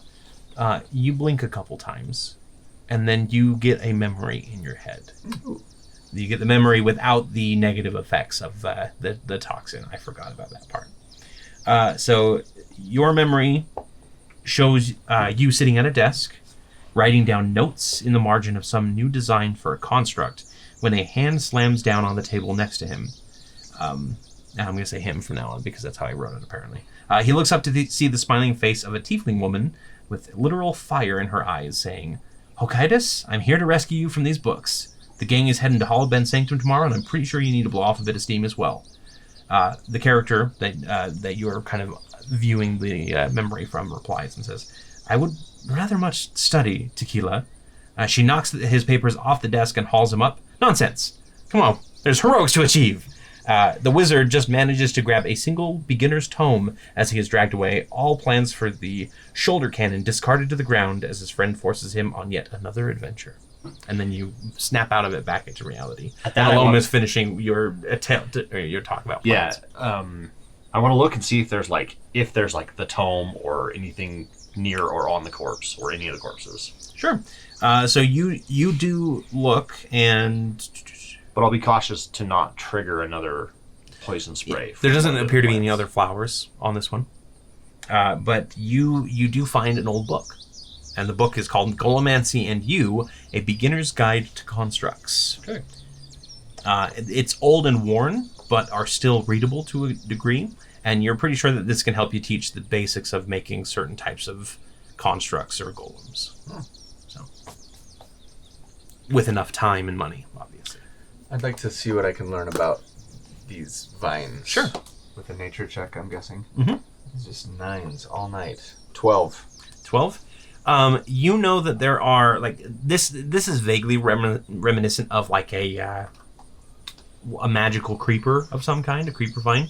You're not really quite sure what type it is, but typically they will paralyze people and trap them and then consume them in some capacity or another. Rather aggressive sort of plant. I mean, obviously, but yeah, we ought to be a little cautious around them. Speaking of which, when I tried to pull this plant off, it attempted to spray something on me. I don't know if it was poisonous or whatever, but I got a memory of, I'm assuming this fellow, because I found this book on its person. The skeletal body does appear to be wearing a brown like smock apron and deep gray robes that are rotten with age. So perhaps it was some kind of wizard or mage or artificer of some sort. Sort of artificer. Yeah, and so I'll tell him, I'll describe the vision, the memory. Okay. I'm wondering if I should attempt to see the memories of the rest of these. Perhaps, but I'm a little nervous about this spray that you mentioned. Well, I'm pretty hardy against most poisonous things and most diseases. I didn't take like protection from poison. Did you go down in the bowl, or are you still up on the Dallin? What's that? Did you go down in the... Yeah, I'm just behind. Just kind of watching, silently observing, maybe judging. Do you have the ability to cure diseases or poisons? Basically, that's the non-meta way of saying, do you have remove poison or disease? Restoration? Well, yeah, I have lesser restoration, which can remove poison. So can 5 points of lay on 5 hands. points of lay on hands. I should be able to, at the very least, cure you if you do become infected. It's good enough for me. I'm going to go to the next flower. Okay. So this one appears. Actually, the next two appear pretty similar. They are smaller than the rest. They have some flesh that still clings to their bones, and both wear heavy leathers with metal studs. Upon closer inspection, you find out that they look like these are the corpses of halflings. A pair of shields as tall as the creatures sit off to the side of them, discarded and forgotten along with their weapons, a spear and a short sword.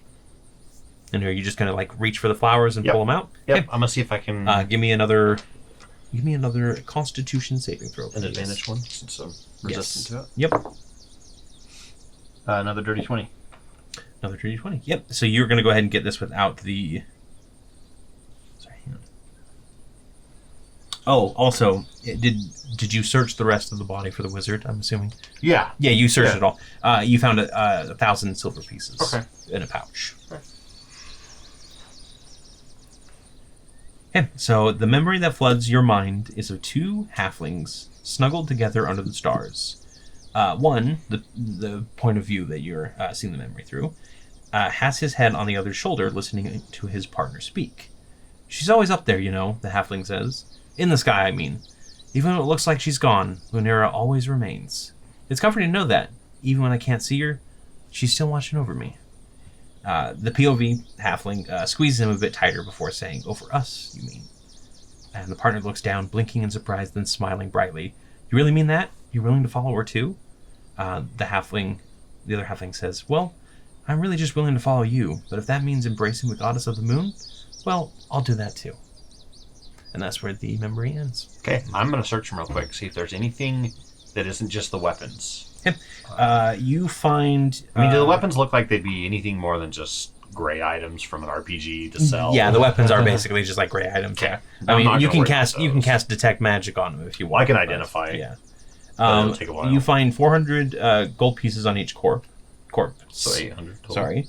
And they also have a pair of pendants, each etched with a bright circle with small craters. I'm going to take the pendants, I'm going to turn around, and I'm going to toss them to you. I'll catch him. Apparently... You feel like a resonance inside of them. Okay. These are pendants of Lunera. Lunera. Yes. And I'll relay the story of these two.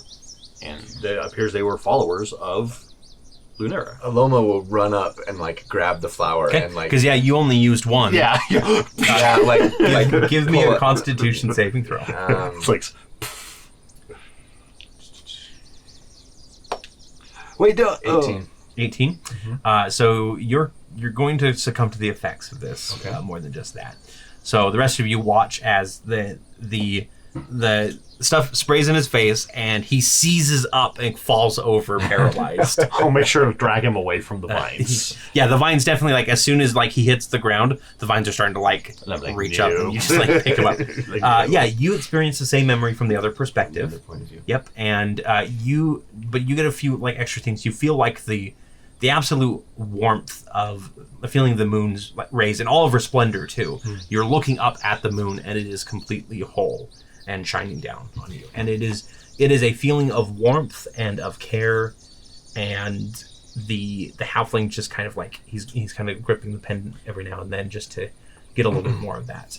Specifically for you, you hear her voice in your head, and you hear her say, "Find me. What do you need to find me?" And you can ask one question. It's too much pressure. Yeah, it's like you're faced with God. What one question Yeah, you ask? exactly. Yeah. We could take a quick pause. Alomah would have been able to think like. Alomah would. Colby would. Yeah, that's what I'm saying. Like, you know. She says, "What do you need to find me?" That was her question to you, but you can ask any one question that you would like. You get the sense that you can ask any one question about your goddess or about anything regarding her domain that you'd like.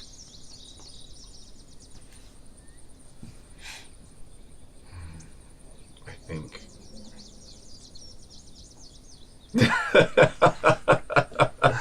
Really? That's now? not my question. I don't know if that picked up on camera or not. Apparently I'm hungry. All right. I think Alomah would just ask, How might I best serve you? Find me first before they do.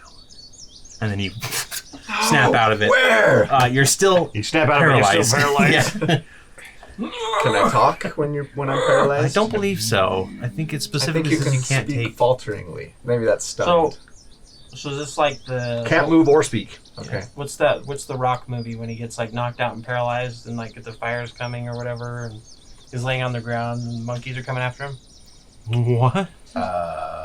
Which mountain? I don't know. I'll find it. I'll send it to you guys. Please do. Yeah. He's laying there It's and like he's the third movie you've referenced today, and you can't remember the name of it. Nope. And we're all like, "Wait, what?" I'm telling you, dude. Like there's so many. Scorpion King? No, No. I don't remember monkeys in that one. We have like a whole 4 of the Scorpion Kings. Oh, no. We're fine. There's 4 of them? Yeah. Well, there's only one with the rock. The rest are just like we grabbed another. I think Jason Momoa is one of them. Oh. I need a time machine. I'm gonna go back and ask a different question. Jason Momoa is the Crab King. Okay. I will cast Lesser Restoration on you. You can use 5. That doesn't Lay on hands. end paralyzed. Greater Restoration does. Oh. No, it it's does. poison. Oh, you're right. Yeah, it's poison. Yeah, it does. I'll You're cast right. it. And poison. Yeah. Blinded, deafened, paralyzed, or poisoned. Yeah. That's all. Like I said, if you wanted to, 5 points of lay on hands would do the same thing because it isn't poison. It's okay. A rundown. A run. I'll save rundown. my. I'll It's save rundown. my lay on hands. land hands for Okay. later. Alomah, after being unparalyzed, would just he would just almost curl up tighter in a ball and just be like, I will not rest until I can feel the warmth of that embrace again. and then he'll look to Bolt and be like, Can you tell me anything more about these? You said you could identify. I can. Look, I want to. I can do that right after we look at the rest of these other 2 corpses. "Okay, we'll take him You're back." a paladin, right? I don't know much about this finding God stuff, but it seems like they're doing drugs and. Is that Yes. interesting? All right. How many more bodies are there? There are 2 more bodies. Why not? Let's join the party. I'll go over to one of them. Victor, wait! Number 4 You or ate the 5? cheese and you got... Seriously. Let's go 5. 5? Okay, so you walk over to the final corpse. From a distance, looks like the smallest but neatly preserved. It's a goblin with large ears, a very round belly, and covered in patches and scraps of silk and fine cloth. In his hand is something that glimmers, and there's also a second corpse beneath him, which appears to be a large hog that has been covered with vines as well. So are you just going to grab the flower and go for it, or... I want to see what's in his hand. Like, as I'm reaching for it, and it'll be more, like, accidental than anything to get a full face full of flower. So you see that he's holding a scepter in his hand. It looks like an old, like, even with, like, full-on the weird ball on top that royalty carries. And He'll be reaching for it. Is this Balin? Yeah. So go ahead and give me a Constitution saving throw to see if you get paralyzed or paralyzed in memory. That is a 16 plus my Constitution, which is a +3, so that is going to be 19. 19's enough, so you are not paralyzed, and you do get a... We know the save. You are looking down at a band of about 20 to 22 goblins, dancing around a fire in the very same forest you were in. It's been a good night, judging by the badgers roasting on the fire, and the 2 tied-up humans fearfully watching the rabble of dancers. You gently pat the swine underneath you, who snorts, and steps into the light as the goblin stands and speaks. I, Svine, the Goblin King, declare this night to be the start of a new goblin kingdom. These farmers can no longer oppress us, and we will build our kingdom on these bones. There's a cheer that goes up, but the farmers shake their heads and whimper in fear at this proclamation. And the farmers, they don't look like... Are they similar in stature and size as the other bodies that are here? No. Okay. I mean, they're humans, but they're not like... They don't have anything like... And the goblin is the goblin and the swine. Okay. Yeah. So I kind of like shake my head. Oh, that's... I didn't hear... There was nothing about your god. I'm sorry. What did you see? A goblin. He somehow says this swine and his swine wanted to start a new... He's fine? He's fine, yes, he's fine. He's fine. Vine. Vine. Yes, clearly. There's vines, yes. Alright, whatever.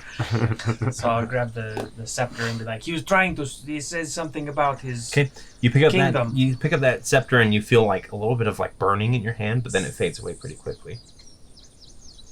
So he's holding this and saying he's going to start his kingdom. I It kind of like looks change like hands and look at my hands. Yeah, there's no burn there or anything. This is a brass scepter with a dodecahedron head, and that's a dodecahedron's a 12-sided. All right, that's an icosahedron. Yeah. I was like, I'm pretty sure. Sukasa Mikasa. There is a copper engraving of a snake that runs from top to bottom with the head towards the base of the scepter. Are there any holes in it? Nope, not that you can see. It's not the snake hole. It's not Eve. Yeah, this goblin is not Eve the goblin. It's not even boundarian. Did you read his notes from the video? Yeah. I liked the step 1, do the thing. There are 3 things you can do, or something like that. Was there anything else on his body other than the? There was actually. Closer inspection, you see that there is a leather strap on his head, covered in jade and turquoise. I'll take it off and kind of inspect it.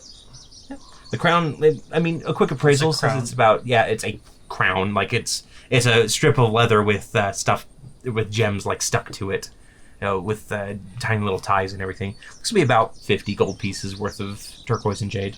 And then you also find 30 platinum pieces that are kind of hanging off his clothes in various areas. Like, you can, pluck them off. Yeah. There's some bacon under there, too. I don't know if it's gone bad, but... Make sure you write that down. Bad. Okay, so there's the 50 gold pieces? Yep. 50 gold piece crown, and then 30 platinum. 30 platinum. 30 platinum. I will grab the last flower. Okay. So I want you to roll me a perception check really quick. 8. 8? Okay. Okay, so this body is one of the freshest. It's a red dragonborn, judging from the sallow flesh, wearing a red leather skirt and a green cloak, a pendant hangs around his neck, but it's hard to really see until you inspect it. So you grab the flower and let it spray you. Give me one more Constitution saving throw.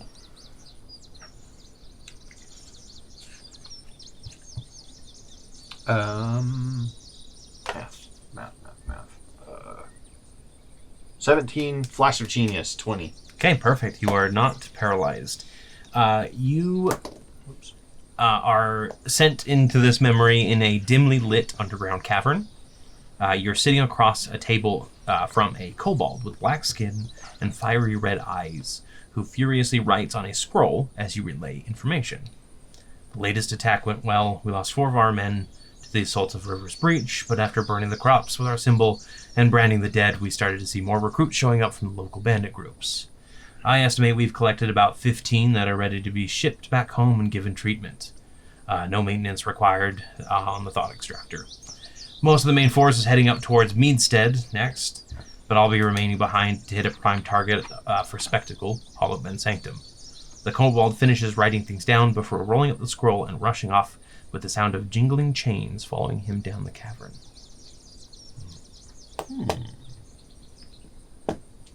Then you kind of snap out of it, and you inspect the body.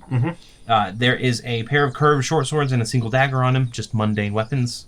A pouch containing 100 gold pieces. And the symbol on the pendant that you pull off is a crystal with a snake wrapped around it. And it appears it appears to be on fire. Is that the symbol? Do we know if that's the symbol of the crystal guy? The crystalline count? You can ask everybody. You didn't see any symbol. I'm just... Mention that symbol here. Does anyone recognize this? Do I recognize it? You absolutely do, Aramis. This is the symbol that you absolutely recognize. I will rip it out of your hands and just kind of stare at it. What is it? This is the symbol of the blood flame serpents. A horrible group of criminals. Well, the vision I just had was of this person talking about an attack headed towards Meadstead, and he decided to stop at Hollow Ben Sanctum first. Talking about new recruits coming in. The Thought Eater? Thought Extractor. The Thought Extractor didn't need maintenance. I'm not sure what that's referring to. Do I have any reference? That's nothing that you've heard of before. Never heard of it. How do you know of these red flame serpents? Is there The blood flame. serpents?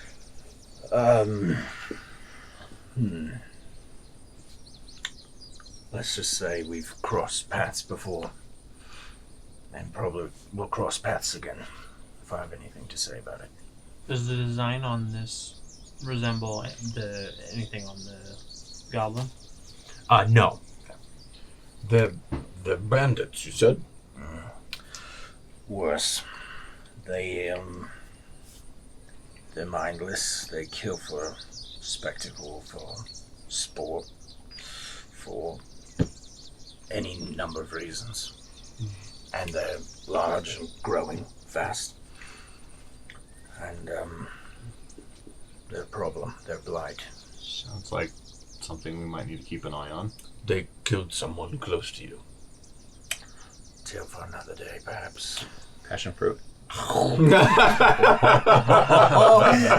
you give me 2 of Aramis's hobbies and 1 of his life goals, please? Aramis hobbies. Let's see. He loves to play the lute. That one's pretty obvious.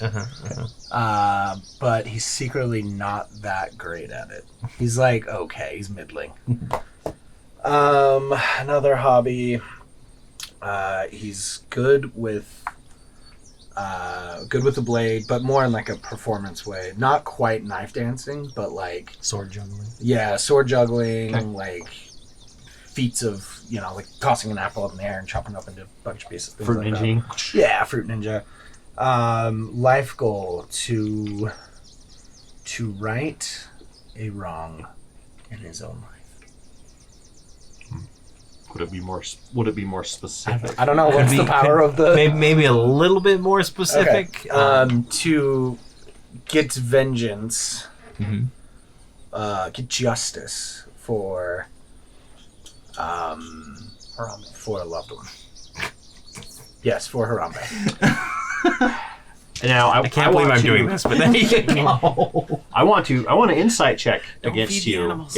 if you're cool with it Yep. to try to see if that injustice involves the blood flame serpents. Oh yeah, it definitely does. Okay, so I don't. Okay, Yep. Yeah, that's all you get though. I finish eating it and I go, well, you are part of the watch now, and your quest is our quest. When we get through with this, we will see what we can do to help you out. If they are without honor, we will smite them on both cheeks. They are most definitely without The top ones and the bottom ones. I don't suppose that you might be able to help me extract the halfling corpses. I feel like they deserve a better treatment than they've received. I'll just grab them by the feet and pull. Is that slim? Respect for the dead. I'm pulling respectfully. Pulling them in half. Respectfully. I'll stop when you say that. All right, I'll help rip some of the vines I off. want to use some of my blades and just... Okay. Like a micro blade storm, or not, what do you call it? Cloud of daggers. Cloud of daggers, daggers. yeah. Just kind of like... Yeah, you can just to go ahead slice and up carve the them vines up. a little And, bit. yep. So as he pulls it, just kind of the vines kind of just... I'd take those vines and like build a pyre, and then like very reverently like lay the bodies on them, and then cast create bonfire underneath them, and Well, that's burn the bodies. while they're doing that, I'm gonna write a note, and then when he lights the fire, I'm gonna go set my note in the fire. Okay. Do you want to send me the specific note, or do you have something? Yeah, Or is it just like I a can vague, just message like it to you. I'll know what it is? Like I'll message you're it just to you. looking. Okay. Victor will kind of, I guess, be... if you need a hand or something, he'll just kind of be there with you. Thank you for your help.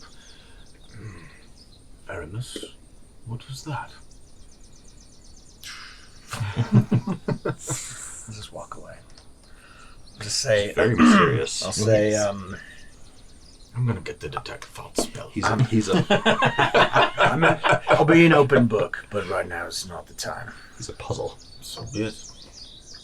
If you ever need to discuss what happened, I know I would be more than happy to listen. All right, appreciate it. There'll be a time. Just not in the middle Victor of- and I actually are pretty good therapists. We've had some practice with each other. How did it make you feel? another montage. Yep.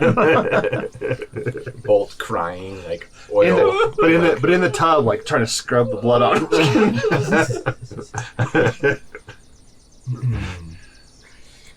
This is when I tried to make the peasant cannon. It didn't work. Actually, For the while peasant railgun. I was doing that, would you mind casting Identify on these pendants? Yeah, to see sure. if there's anything? Yeah, I'll take the 10-minute ritual. I'll have to do one at a time, I'm assuming, or unless I can do both at once. Yeah, you can basically do both at once. Yeah, so I'll go ahead and say that you didn't feel too much magic from them before, but now they are definitely magical. Okay.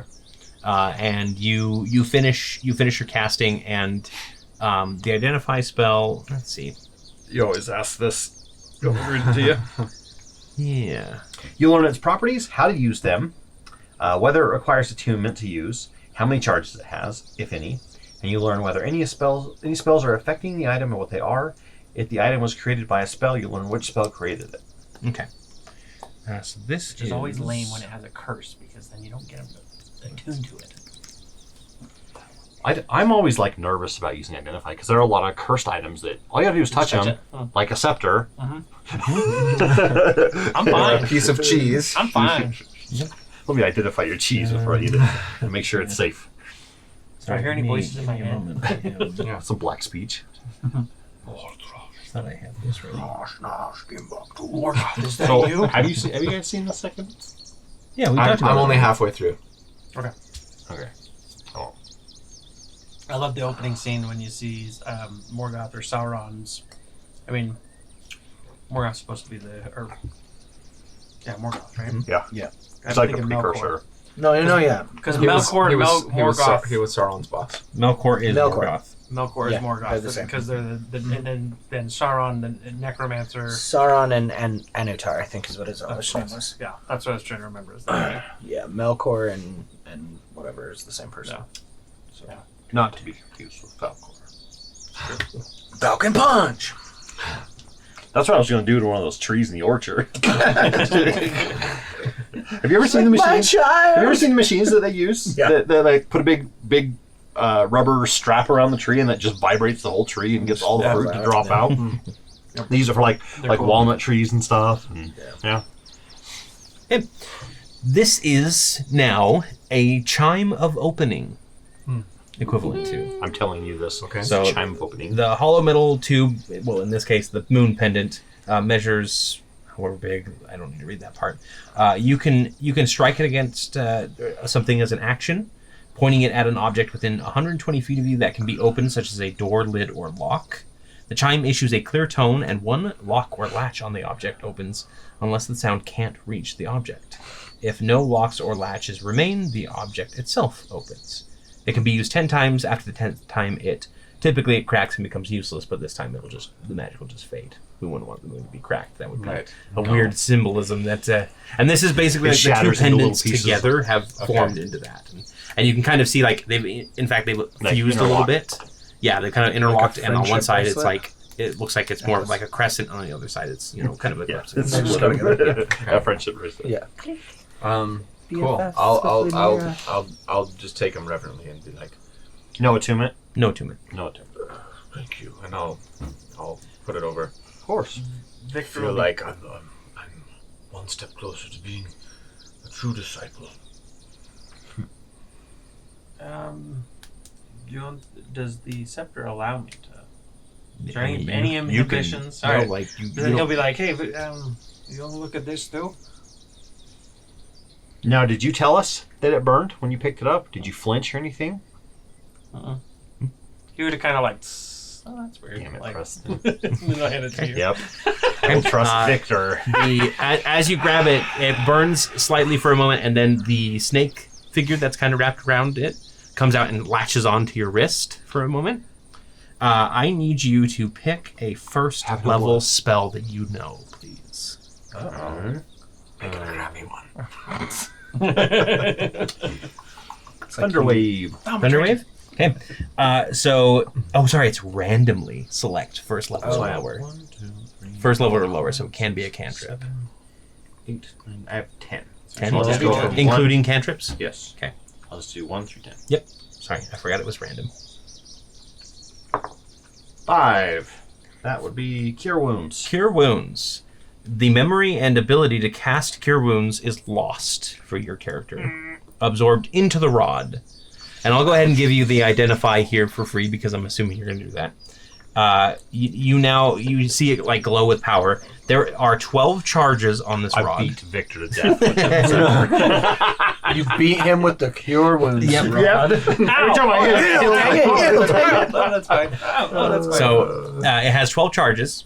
As an action, you can cast the spell from the rod by expending one of its charges. And once it has 0 charges, you can no longer gain any benefit from the item. What's it called again?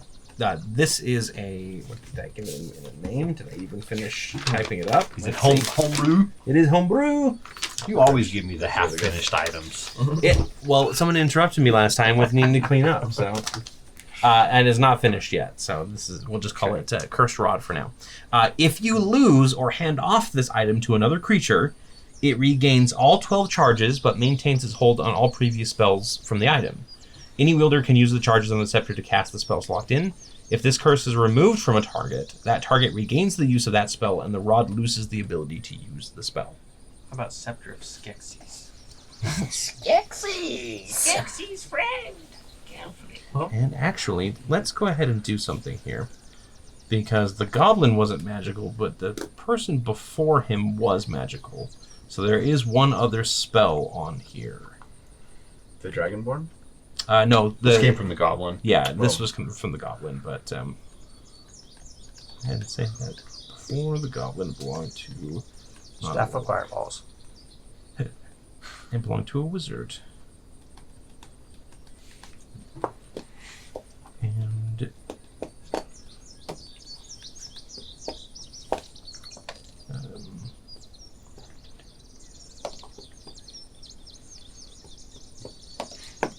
you also know that it has comprehend languages on it that you can use a charge to cast. Ooh.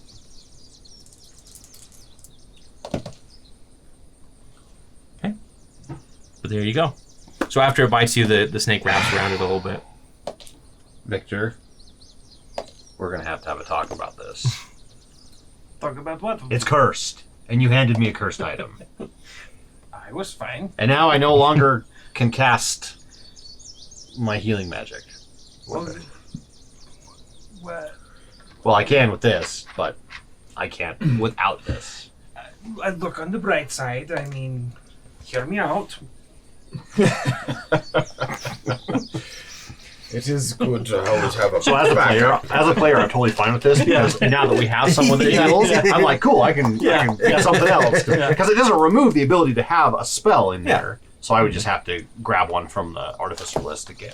Yep. Does it? Now is that like a long rest thing or? Yeah, on your next long rest, basically, you can prepare another spell, but it cannot be Cure Wounds. All right, I'm actually just going to take it out. Oh, yeah. Well, did you say, and if you don't want to tell us this, that's fine, but once all the charges are expended, it becomes, it can't cast that spell anymore. Does he regain the ability to cast Cure Wounds? That was gone. Yeah, that is just gone. So basically, once he runs out of the 12 charges, he can no longer cast Cure Wounds. But if he hands off the scepter, it regains 12 charges and keeps that spell. Okay. You have to do a remove curse in order to clear that curse and regain the use of the spell. And do I have to cure curse on it or me? You. Me. Okay. Doing it on the... Just call me Lactanin. I am cursed. I guess doing the remove curse on the rod would basically turn it non-magical and remove all of the spells from it. Okay. So. How do I not have remove curse? Now it's funny. It's funny because spell magic. There's what would have happened if I landed on? So I have magic missile and thunder wave always prepared, as because it's a specific to my artificer class. You would have those locked. Like it doesn't matter what spell it is. Then I would have. Then you would have just lost because I wouldn't be able to place it. Nice. Yep. So maybe it was a good spell. Yes. That's what I'm saying. As a player, I'm like, okay, I'm fine with that. Like, let me go. Also, as another minor bright side, technically using a magic item doesn't count as casting spells. So, so right now for your challenge, this is mine now. I'm gonna keep it. Put it All back, right. Colby. Sorry, Chipper. I know you were hungry, but I'm gonna attach it to Chipper is like I'm gonna attach sniffing it to at the the end of my platinum that chain. you grabbed. he'll give him. I can heal people from afar. He'll give him the platinum and the gold, so it's like that'd be 350 gold. Okay, so write that down. Make sure you have 350 out of the 1,000 to Durod. Oh yeah, let's just go ahead and use the rest of the gold we found. So If that's okay with you guys. yeah, so 750 left. Yeah. So I'll take that out here. We feel bad.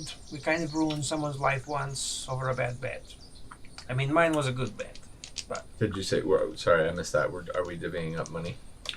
No, so We're giving up debt. yeah, Bolt would actually say this. As part of your trial, you have to give 1,000 gold to what's his name? Chipper. Chipper. So Chipper needs 1,000 gold, and we're gonna go ahead and give. You gave 350, and I'll give 750 of the 900 that I grabbed off the bodies. Okay. Unless anyone has any particular qualms about that. Was the 1,000 gold a set amount, or was that a minimum amount? I'm not sure. It just said 1,000 gold. I just kind of wrote in 1,000. Perhaps if you Felt give it, right. perhaps if you give it more, you'll be more richly rewarded at the end. I like this. It's like It's a the gamble, law, yes. it's the law of abundance. It has nothing to do with gambling. We're- The more you give, the more you receive. That's how That's how nature no, works. no, that's wrong. The more you give, the more you lose. Don't listen to him. He's bitter. You don't. I mean, I have kind the of gold agree with him anymore. in some way, but what you say makes sense. You know, have honor and. Do you want to give the rest of the gold that we've gathered so far to Chipper? I don't even know if he'll take it. So far, he's been pretty snotty for a little follow along. I'll hold another gold piece up. So you've given him the 1,000 already? Yeah. As soon as the last piece of the 1,000, his chest slams closed, like the lid slams closed and locks, and he goes scampering away. See, I told you, he's ungrateful. All right. Later, I I guess will find him and I will kill him. we take the gold back. Digestive juices and all. Okay. Not the rod. The rod will survive. Now, does the path end here? So Because you said it was a dead end. it is covered with vines at this point. Like you can see maybe the vague hints of a path beneath, but there are vines. Do you want to clear it out with your Let's do it. whirlwind of blades? I'll do a performance Yeah, and I'll point use just for- bonfire maybe to help. Oh yeah, definitely. them That out. definitely Yeah, makes I it can easier, firebolt. yeah. So I'll spend a performance point just to cloud of daggers through. Okay. Yeah. So you guys clear it out pretty quickly, and you find the trail and continue on your way. Being careful not to harm any trees. Before we leave, I'll go over to the pyre and just kind of look around. Okay. Anything? Let me see. Okay. I also forgot to grab another spell from Pushing through the which is ashes. level 12. What are you doing? How many artificer levels do you have? 6. Just paint So, your face in No, purple. 8. 8. 8 to there. Serious black's face went through. Still don't get third level spells yet. Not till next. So the fire has kind of died down at this point. And you kind of see the ashes and the embers are just sitting there glowing, and then they start glowing in a specific pattern, and it spells out the words Theravix Meadstead.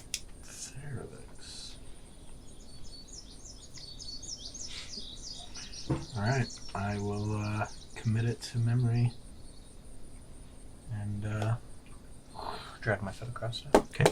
On we go. Okay. So as you continue to track down this woodland guardian, the world around you continues to fill with song. Beautiful jingling melodies are joined by light drums and pan flutes.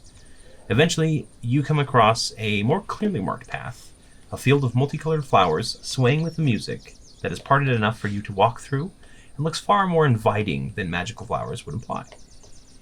Following the trail eventually leads the party to another more literal party. Satyrs, nymphs, centaurs, elves, dryads, and all manner of woodland creatures dance in time to the beautiful music being performed, while a legion of fairies and pixies flutter about to hand out drinks and food. Above the party are large pathways of branch and vine, twisting into a 2-level arena where more woodland creatures race along, tossing an object to one another to score goals in a very lively, heavy contact game. In the back of the party is a band, a satyr leading the way by blowing on pan flutes, and a nymph drumming a sweet beat along with him. And then towering behind them is a large treant with a long hanging nose and 2 large wooden ears. Within his branches are a myriad of chimes that add to this festive melody as he sways to the beat.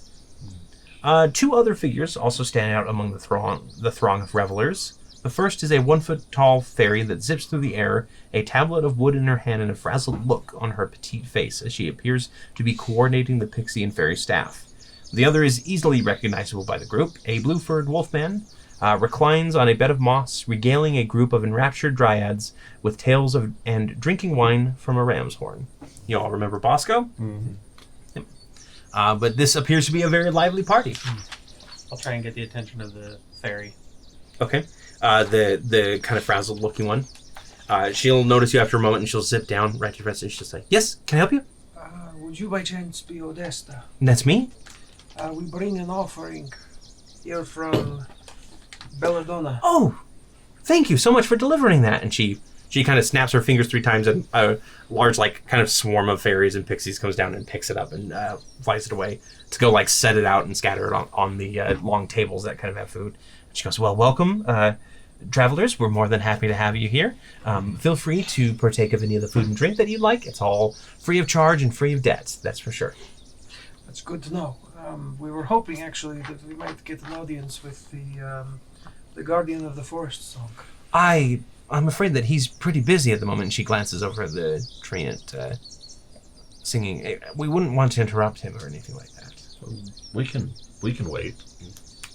I mean, if you're willing to wait for the end of a treant song, that's up to you. Sounds like it's probably a long time. They typically do take a long time for most things. It's an end note. Anything worth saying is worth. Taking a long time to do so. Yeah. Line, they're long. We have decided that you are not orcs. So we're looking for the Guardian of the Forest because he knows where to find the crystalline count. So just and something about him has like a weakness or something that we would be able to exploit. Yeah. I The think Guardian does, or the crystalline? The Guardian. The Guardian. Guardian knows knows Alomah something. would be something so taken by all of this that he would just start participating in Okay. the party. He'd be just have a big wolfy smile on his face, So, and just be Odessa. eating and drinking. And Yeah, a couple fawns come along, and they fawn being female satyrs come along, and they'll grab you into a line dance that they're Yes. doing. Yeah. And he'd just look over his shoulder at Aramis and say, You see, my friend, the law of abundance. The more you give. then he'll just go off dancing. But he was not the one doing the giving, as I recall. Was it Odessa? Odessa. Odessa? How upset would the Guardian of the Forest be if we interrupted him? No, I mean, you really can't unless you have an appointment. He won't really see anybody until unless you have a reference or. Didn't the devil say he was going to put in a good word for us? Maple. Oh yeah, that was me. Would we have noticed? I was kind of waiting for that, but Would we have noticed? that was a prominent Are you feature. blushing? No, it's like glowing leaves on I'm his just face. I'm off. You're gonna have to get me out of the party. Alomah! I'm gonna go track him down. Start running after him. Forgive us. We have we've been traveling a long way. We are trying to supplant the crystalline count. Oh yes, terrible business that. So many new refugees in the forest. But there's not much we can do. We're just hoping that somebody comes along that might be able to challenge him. Well, we would be able to challenge him, but that would require interrupting the festivities for a bit. That's very true. Do you have any sort of recommendation that you come highly regarded or anything like that? Do they come trampling back? Not quite yet. You're still trying to track him down. Well, yes, we met some dryads by the name of Maple and Belladonna. We helped them, spoke with them, and an incubus. Incubus really doesn't sound like somebody that we would normally associate with, but it's fine. But we also prevented a large catastrophe, getting rid of some aberrant creatures that were taking root. And did anybody see you get rid of these aberrant creatures? Not that it matters. Did anyone see when the forest burns down? I don't know. No, but I mean, I can say anything that I'd like. I once fought a dragon and won. Oh, that's amazing. You should tell me. What did you do? It was a lie. You see, that's a lie. But that would be dishonorable. Remember, dragons aren't real. Are you telling me? Listen, I understand. Yeah. Look, enjoy the party. If you can get a recommendation, great. Otherwise, maybe in a couple days he'll have a break and we can get this matter taken care of, okay? You won't be mad if I kill her. Mm-mm. Okay. I don't have a couple of days to wait around. And Because they're not here. I enjoy you the are, food of yeah, the you are party. definitely like eating a chip. Yeah. How do you feel about This shop. How do you feel about arson? Good nips. How long does it take, Bolt? I mean, I don't know. I've got good ears. Okay. And, Yeah, I'm gonna just keep yelling your name over and over again. yeah. He'll eventually turn around Wolfie. and be like, Bolt, come to dance. I didn't much peg you as a dancer. I can only do the robot. But anyway. Toto, here, Toto. Como arigato. Your maple things on your... That's our invitation. Right. We need you over... He'll just like pluck some grapes off of like the hair of a dryad and be like, delicious. And then be like, If they are coming back, Who do we need to talk to? Victor's got flint and steel and tinder, and he's starting. I'm like, I got my hands around, like, blocking the air. Yeah. What's going on? We figured the quickest way. Listen, if he's not going to listen, we just set the building on fire, and then he'll pay attention to it. We have the invitation. We have the invitation. They burned it into my cheeks, don't you remember? Let's see. Did I show up? Yep. Nice. They were before, but it's yeah. Now they're prominent. Now they're blinking. All right, let's go up to the Guardian. Yeah. And see if we can get its attention. So that's what Okay. we'll do. All right, so you approach, and the band is kind of going in full swing, and the Guardian, he's got his eyes closed, and they kind of open a crack as they and look upon you, and they see the maple symbol, and his eyes open fully, and he taps his two bandmates, and they slowly like round out the song, and everybody looks around a little bit in surprise that the song is over so soon. You can see that he's got. Did I mention his wind chimes? Yes. Okay, good. Yeah, 'cause he's, like, I going completely to be- spaced that. I mentioned that. Yeah. But yeah, so he kind of like stands up as the other two move out of the way, and he kind of tromps forward a little bit and he goes, "Welcome, friends. I see that you have an appointment, as it were. Yeah. How can the Guardian of the Forest song assist you?" Alomah will bow very low and say, We are honored to meet you, Guardian. Thank you for giving us a moment of your time. Of course. We are here to help with the Count. We understand that he has been strip mining and other things to damage Yes, nasty business, that. nature. Perhaps you might point us in his direction and we could take care of him for you. I mean, if it's direction that you seek, I can point you the way to the keep. Is that all you seek from me? Would you have any advice? Information to help us defeat him. So you've heard the rumors then. Yes. Understandable. I have been spreading those rumors looking for noble heroes such as yourselves. However, I do not know you. And then what I give you could be dangerous in the wrong hands. You could be the Count's spies, for all I know, pretending to be noble sorts. That one looks like he has murder in his eye all the time. Victor's slowly kind of stamping Not out. entirely wrong. There's a small Yeah, amount of like smoke behind him. He's kind of like snuffing it out with What? his foot. What can we do to gain your trust? That is what I was just about to ask you. What can you do to earn my trust? I don't have detect thoughts, so I don't know what you would need. Do you have a way that you could prove yourselves? Alomah would look around and see, are there any, I don't know, like sickly looking trees, patches of like grass or growth anywhere that maybe look like they might be diseased? Go ahead and give me a perception check. I'm going to use my inspiration. Okay. That's a 15. In this part of the forest, it's pretty vibrant. This is the home of the Guardian, so they probably don't have too many sickly patches here, unfortunately. I want to try something. Okay. I don't know if this is going to work. So I'm going to cast Hypnotic Pattern in front of him. Okay. See if I can charm him. Wow. Being our friend. Okay. What is the... It is a Wisdom save of 15. I'm sure hints are wise, but we'll see. It's a 30-foot cube within range. The pattern appears for a moment, vanishes. Each creature in the area who sees the pattern must make a Wisdom saving throw. So I don't know if everybody's watching or what. There are a lot of people watching, yes. So I'm just gonna. And then, sorry. It's a party. Just a moment here. Party tricks.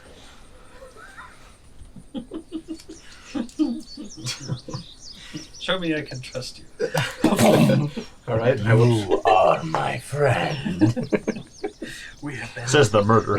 Sorry, what was the DC one more time? Wisdom 15. Wisdom 15. Yeah, so you kind of like let out these dancing lights. Again, it's kind of the smoky, ashy, almost dancing. I'll swing my guitar around, and when I strum it, kind of, and then just like and he lightning or something. he sits there and he shakes his branches, and this kind of counter song rings through your ears, and he goes, "So you wish to try and weasel your way into my good graces?" More we like showing just you, met him. showing you not. He's not with us. We're sort of trying to rehabilitate him a little bit, as it were. Showing you the power that could be your ally. Ah, wish to show me the power. Very well. And he claps his hands, and a bunch of people like let up a little bit of a chair. Bosco kind of claps a little bit, like, good luck, guys. And then all of you feel the ground beneath you kind of shift. Another worm. Another worm appears. These large kind of butterfly. branches I'm out. like push up beneath your feet. They're not trying to like grapple you or anything, but they push up beneath your feet and start pushing you up into the air into that 2-level arena. And you see that the Guardian is coming up with you. Uh-oh. And when you land in this kind of 2-level set arena, you can see that it's him, and then there are some other like satyrs and dryads and centaurs around. And he goes, "You wish to show me your power? Very well. No killing blows, but let's see what you have." And we're going to go ahead and roll initiative for combat here. All right. And we'll be right back. Victor bends over and gets the embers. Let's go ahead and reveal our battle map tonight. As you can see, you are up in the kind of branches and vine area that they were playing a game in. You've been split up a little bit, and there are a number of other creatures around. How far up in the air are we? You are 30 feet up in the air. Okay. So if we One of fall, them is named taking Rufio. damage. Yep. One of them is named Rufio. The areas that are too high, two steps high, or two tiles high, are 10 feet higher than the ones below them. Okay. And the bushes that you see and the trees provide total cover, or 3/4 cover, +5. No, it is going to be total cover. Total cover if you're on the lower level, and then half cover if you are on the upper level. So, for example, from me to this person right here, Yes. full cover, Half cover. half cover. Actually, Oh, wait, no, 'cause we'll they're say, down as far. Yeah, we'll say 3/4 cover for that, because you are on the upper. Okay. Yeah. Now, do I also have 3/4 cover protection from them? You would have full cover because they would not be able to see you. Because they're low. Yeah. Got it. Yeah, so Okay. they would You not have be the able to high target ground. you. Yeah, you do have the high ground. It's over. I am the ground. Yeah, so, and then at the far end there, you do see our wonderful Guardian of the Forest song. Yep. Cool. And these parts are very tall, depth. Yeah, so that's 30 feet down, and basically that's, for you guys, that'll be probably out of the fight. Got it. Unless you can get away, unless you know a way to get back up there. Do I? You do. We shall see. But let's go ahead and grab initiatives here. Bolt. Thankfully, I grabbed it back. I need to roll it. Yep, and everybody else can roll initiative as well. 19. 19. Victor. That is a 19. I think I have a +6. So it's going to be 15. 25. Or 25. Aramis. 9. +5. Alomah. Because it's your dex. 15. +7, probably? Wait, are you It maxed on shouldn't dex? be higher than your dex score. Plus... So +5 if he's capped. Yeah. Unless he has any items. I have +6. Maybe you've got Do you like have a luck stone of- stone. Yeah, I was gonna say I do stone have of- luck stone. Yeah, okay. Okay, so 25 total for that one. Okay. At the top of the round, though, the Guardian is going to create an effect.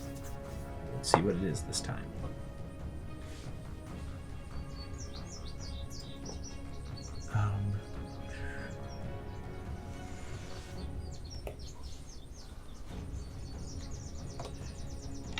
So the Guardian is going to stretch out his hand in front of, and the space in front of Bolt is going to burst, and a tree is going to burst out of it. Yes. Yep.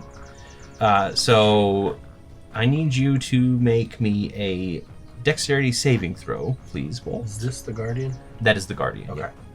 And we will probably need another tree, but I'll grab that while you're making your throw. Brother versus brother. Indeed. Inspiration. Because that was an 8. That's a lot better. Dirty 20. Okay, so you are not going to be knocked prone, but you are going to be pushed 5 feet. As this basically sprouts up right there. So let's see. The area within 20 feet of the tree is difficult terrain until it is destroyed. Okay. And you aren't knocked prone because you made your dexterity saving throw, but you were pushed 5 feet back.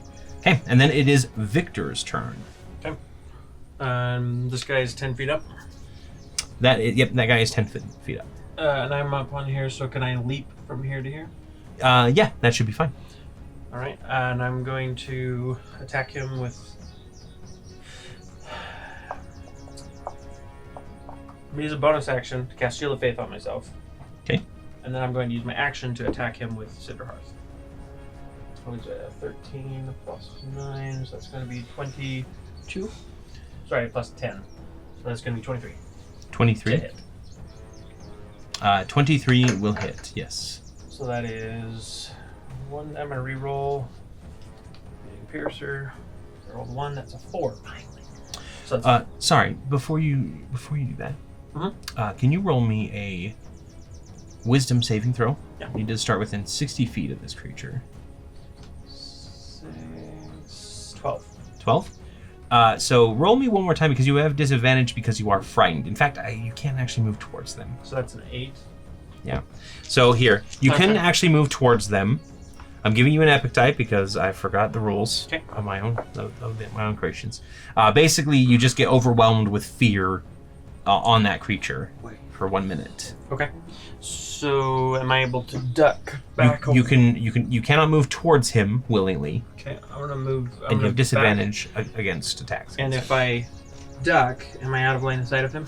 You probably have. If you duck down, we'll say that you have 3/4 covered. Okay, but I'd still be able to see him. Okay, so then I'll still make the attack, but that was with disadvantage. So that was what you had me roll a second time, or was that for the? That was what I had you roll a sight second time. Okay, got it. Yeah. Okay. Yeah, if it's half cover, I mean, if you go full prone, you won't be able to see him anymore. Well, I was just seeing if I was afraid of him before the attack or after the attack. You were afraid of him at the start of your turn. I apologize. Okay, so that okay. So yeah, that's fine. I'll keep it that, but I'll keep the like I said the attack. So that was 8 plus 10.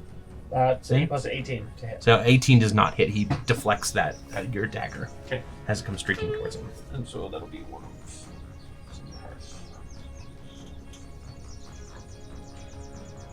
Okay, perfect. Anything else you'd like to do? No. Well, actually, I have one clarifying question. Yes. When it comes to fear, I cannot willingly walk towards them? Yes, you cannot willingly move closer to them. Move closer. Move closer. So I can't teleport. Yes. No, you can't teleport. Okay. Yeah. Which creature causes fear? Yep. Okay. You can repeat that saving throw at the end of each of your turn. Okay. So you can repeat that now. Okay. 18 plus my wisdom, that's going to be plus 6. Okay, yeah, so you shake off the effects of this. Again, it kind of like, as you like turn towards this this elf, they, in fact, they're far more beautiful than an elf there in Eladrin. And they just look like they're glowing with an external like summer's glare that kind of like puts this little fear into you for the time being. So you kind of run, throw your dagger out, and then as you kind of hunker down, you calm yourself and center yourself again for the next strike. Take my emotions and cast it into the flame. Yep. Bolt, it is your turn. You are within 60 feet of that creature as well. It's a hair Let's see. So you need to make me a wisdom saving throw. Please. Yes. In fact, you are within 60 feet of both of them. So you will need... In fact, you might need to make another one, because the other colored elf wisdom there... Zaymot and Tomaz. Oh, that's right. Yeah. Tomax 17. and Tomaz. 17, you're good on that one. So, yeah. Where's the other one? He is right in front of you, That's Alomah. This guy? 15. Yep. Oh. 15, so you are frightened of the blue or the green and gold one. Okay. And then roll for the other one. 11. Okay, so you're frightened by both of them. Okay. Well, guys, you got this. Unless you're immune to fear as a Warforged, but I don't think so. Nope. your I just can't. I inspiration. can't be magic slab. Yeah. Yeah. I used it for my. Yeah, so you can't move closer, but you can still do other things. So And once you Skirt around them? succeed, Which I technically can't even move to this guy because that would make the distance shorter. so I don't have to roll fear against that guy anymore. Do I continue rolling for the one who has not succeeded in fearing me, or am I? no, so basically you're immune to both of their fears Got it, because you okay. saved on both of them. I will.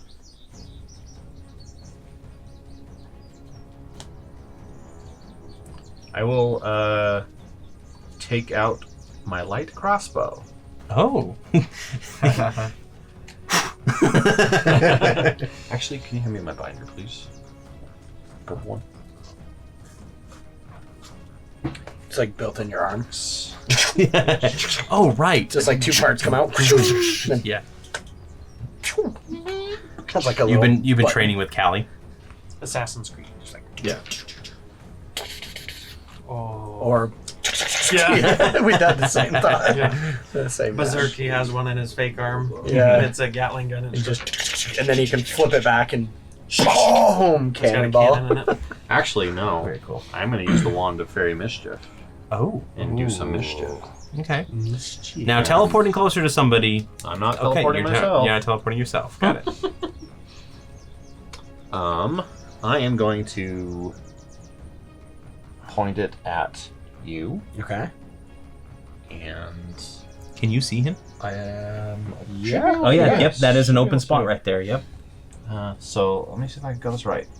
I can point I'll point the wand at two creatures that are within 60 feet of you that you can see and 30 feet of one another.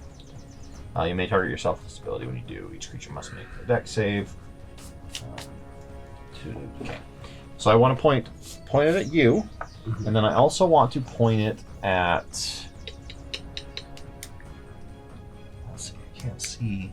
I can't see him unless it counts under the tree here. I the- wouldn't this think guy. so. I think that's pretty closed off. I think the centaur. I'll point to the centaur. Yeah, the centaur might be your. And so, what happens is, you can choose to fail it if you want. These will swap your places. Okay. If you both lose your save. You do know this is coming from Bolt. Like you can feel Okay. it. Yeah. Yeah, I'll yell out. I'll be like, Aramis, and I'll point at you, and then, like, you can kind of see like the Yeah. streaks of color connect you to, and like you feel like this pull. I'll just let it pull me. Okay. So And then- which are you doing? Are you so- just swapping? Yeah, I'm just gonna go ahead and swap places. Okay. If they fail, and it's a dexterity saving throw with DC equal to spellcasting DC. So 15, dex of 15. It fails. So you two instantly swap places. Sweet. So you're here.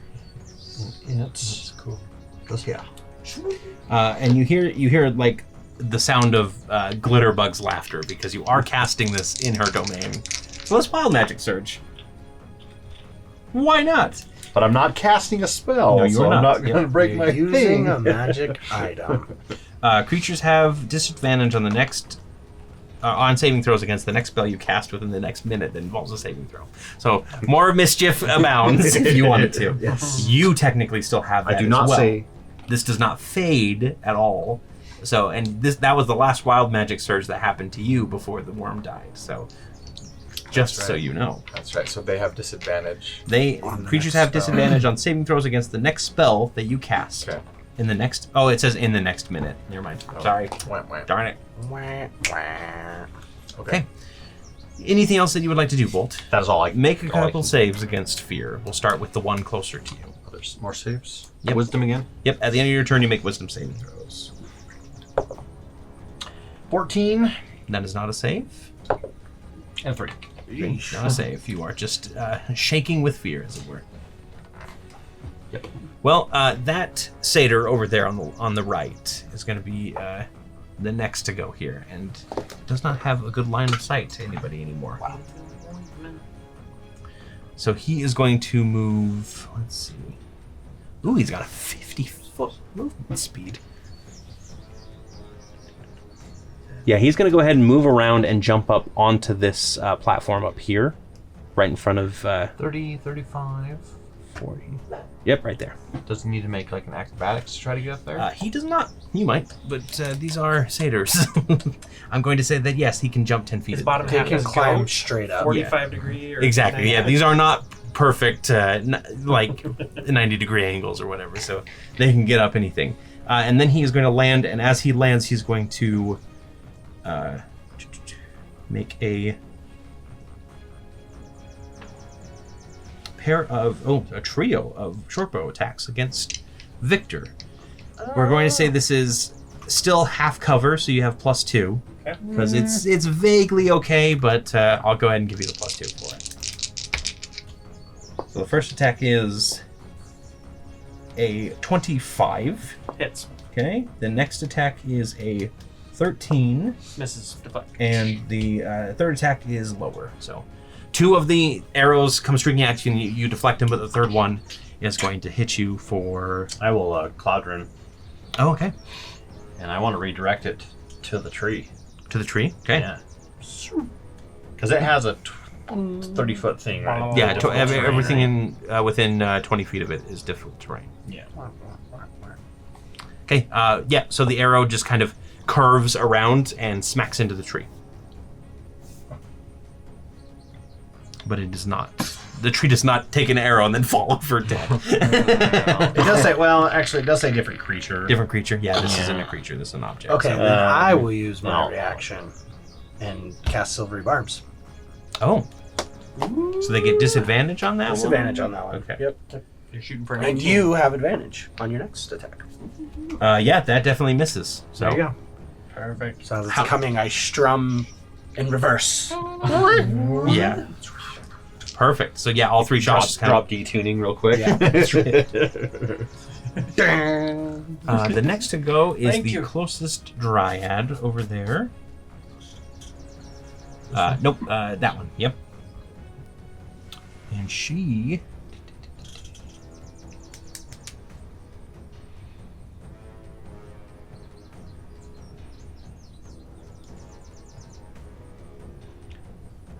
Oh, sorry. These guys have a lot more spells than I thought. Just imagine the satyr like the Pan's Labyrinth. Yeah, that thing is creepy. That's not even the creepiest one in that show. The eyeball dude is.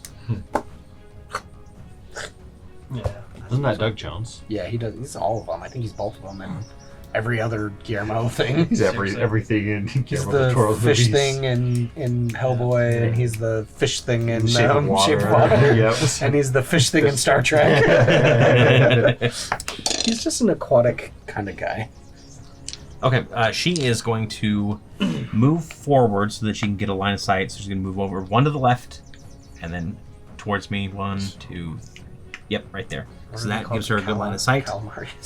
And she's kind of going to weave her hands around, and you see like a trio of thorns come up her arm, and she's just going to fire them at you. Okay. In a trio of shots. Alomah. So the first one is a 26 to hit. Yeah.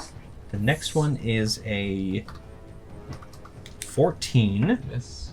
And the last one is a 20 to hit. Hits. Okay, so 2 hits here. 20 of me? I think so. Yeah, also need to make sure you can see them. Well, Total of 15 piercing damage as 2 of these thorns slam into you. ouch. Okay. And then it is your turn. Okay. If I were to move... Oh, she's also going to move back to her original spot. She's got the movement left for that.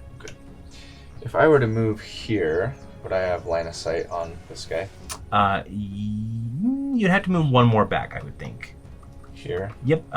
Before you do that, though, I don't want to go there.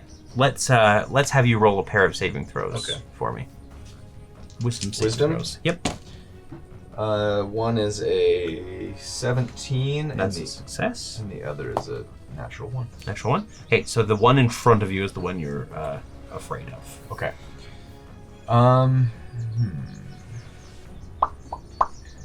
Here's what I'm going to do. I'm going to use a bonus action. We're going to cut out the forest sound so that we can put the battle music on without any... Let's see here. Those are the battle bird sounds.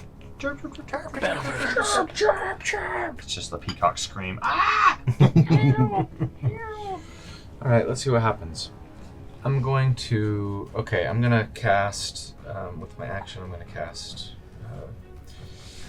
Spirit Guardians and just... Okay. Again, your ancestors come flowing out from around you. Let me just mark that spell. You need to get some to represent. Yeah. I'm going to do that, actually. Sorry. I'm going to do that at the 4th level. Yeah. And then I'm going to cast... Well, then I'll use Wild Shape to take on an archer form. Okay. So that I mimic them. And I'm going to make an attack against this guy. Okay. That will be at disadvantage. Because you are. Because I'm afraid of him. Because you are afraid of him. Or you can take the minus or the +2 AC on the satyr if you want to attack it. It will have a +2 AC. Yeah, because it's got half cover against you right now. Unless I were to move, you said like here? Or yeah, here? like right about there. You'd have full view of him. Okay. Yep. Okay, I take that back in that case. I will do that. Okay. And I will make my archer attack at the archer. Okay. And I choose archery. that is a 24 to hit. 24 will hit. Okay, so it's gonna do a D8 plus 4. So it does 9 damage. And then I'm going to move him with my crusher feet 5 feet this way. Okay. So he falls. Sorry, how much damage was it? 9. Get over here. Yeah, and I'm gonna pull him towards me 5 feet so he falls out of the tree. Okay. Go ahead and roll me 3d6. He falls 30 feet.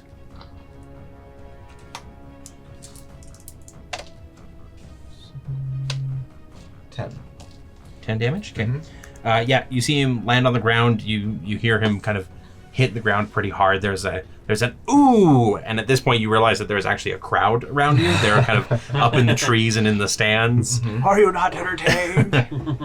But yeah, so he is on the ground 30 feet down for his turn. As flat Aneria.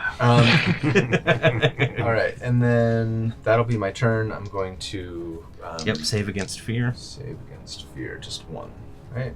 Yeah. Not very good. 14. You know what? I'm going to use an epic die and call that a 20. 20. Okay, perfect. Yep, you So are I'm now. not afraid. Yep, you are no longer afraid. Okay. Okay, the centaur in the middle is going to go. He can move 50 feet, and he's going to charge for Ezra. And this is not a Who's roll- Ezra? Not Ezra. Victor. Definitely not even like who I was thinking about. 4, 5, 6, 7.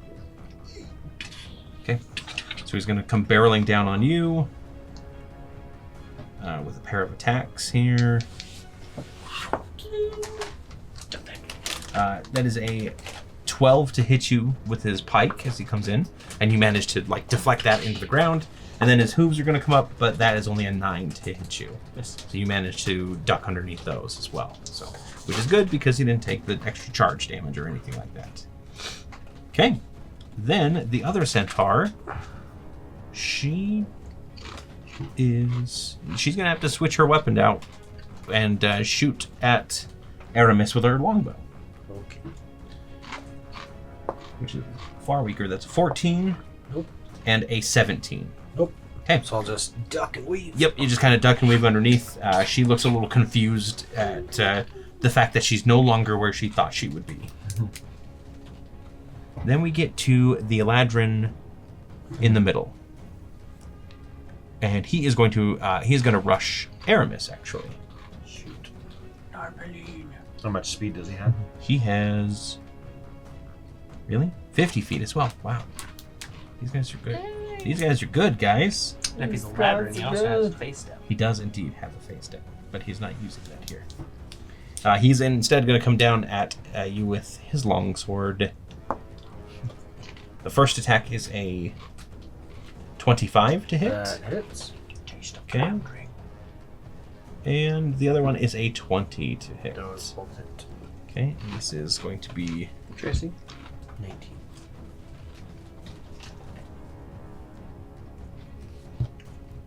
a total of 26 slashing damage. Wow. And... Okay. 21 fire damage as his longsword comes around and just like catches with golden flames. Ow. Yikes. I can Would you like the cloud rune? that. Is there another creature within Within 30 feet of him. the centaur? Center. So that one, if I can see, because I have to see him. Yes. So if I can't see that one, then that one.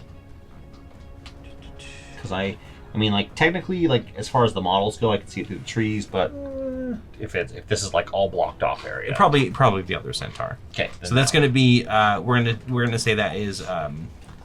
Do you want that on the first attack or the second attack? Which one did more damage? I wasn't paying too I much don't attention. remember the second one, I think. Then second one, the fire Okay. one, I think. So it that's was going to be 26. 25 of the damage. So I get 25. You get 25 back, and it's going to be 25 to Centaur B.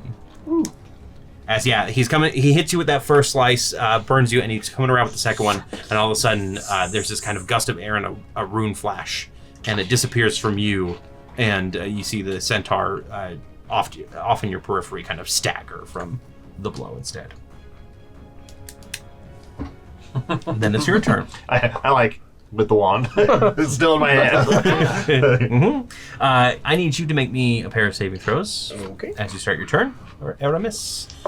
Let's go with... What save is it? It is a wisdom saving throw. 14 and 8. Okay, you are frightened of both of these, Eladrin. Okay, that's fine. I am going to cast Shatter right here. Oh, okay. Hit those two. Okay. And that is a... Con save of 15. Okay.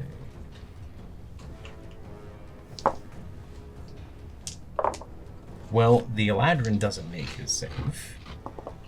Okay. The Centaur does, though. Okay. The one with advantage didn't. Half but as the one- much, so that's 8 or 4 Okay, so... damage. Okay, perfect. Actually, you know what? I'm gonna pour this in there. Why not? So that's Nice. 6. So that's 14 or 7. 14... Nice. and 7. Perfect. Yep. As you've still got your loot out, and you just let out a kind of a strum, and it shakes the very ground.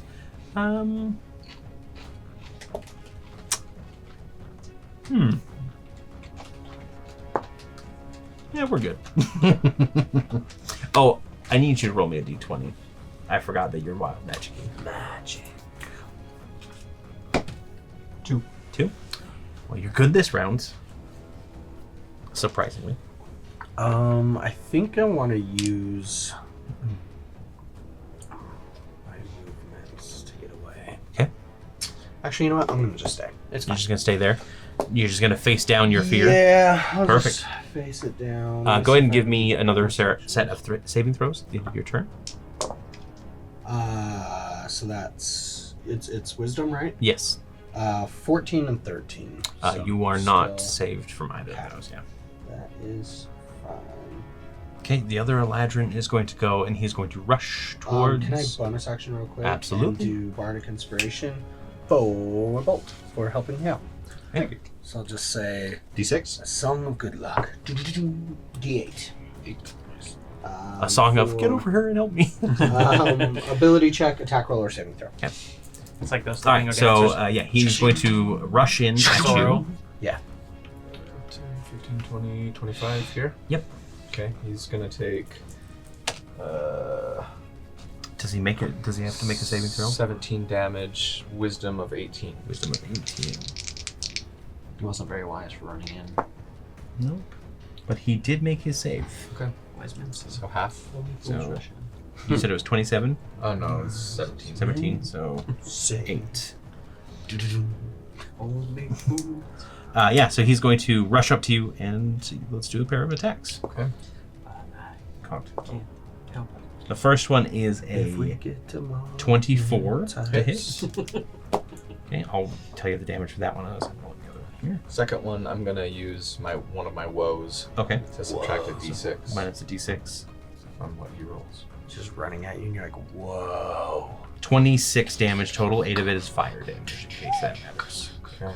Ouch. These elves are mean. Indeed. It's because I'm a half elf. They're just like taking umbrage. What was the minus on that other one? Oh, minus 5. 5? Okay. That is going to be a 10 to hit you. Wasted. So, yeah. So again, the first one comes in and slices you, and you manage to bring up your shield to block the second one. Okay. He's just completely ignoring the ancestors that are rushing in on him at this time. All right. Okay, the dryad at the back there, she is just going to... Jump off the side. Sure, why not? This is... neat. She casts control weather. No, that's not right.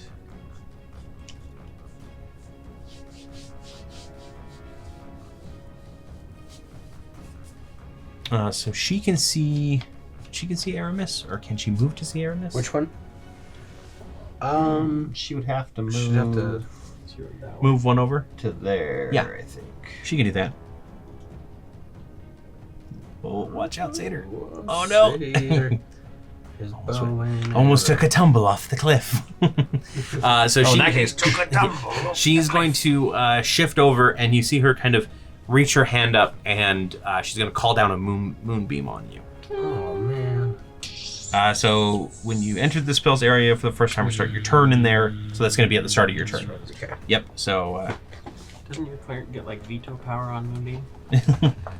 no, that's What's possible. funny is I actually don't have the moonbeam spell. I was like, I should Well, you take this, haven't but met like, Aneria I'm yet. never gonna use it. So Yeah.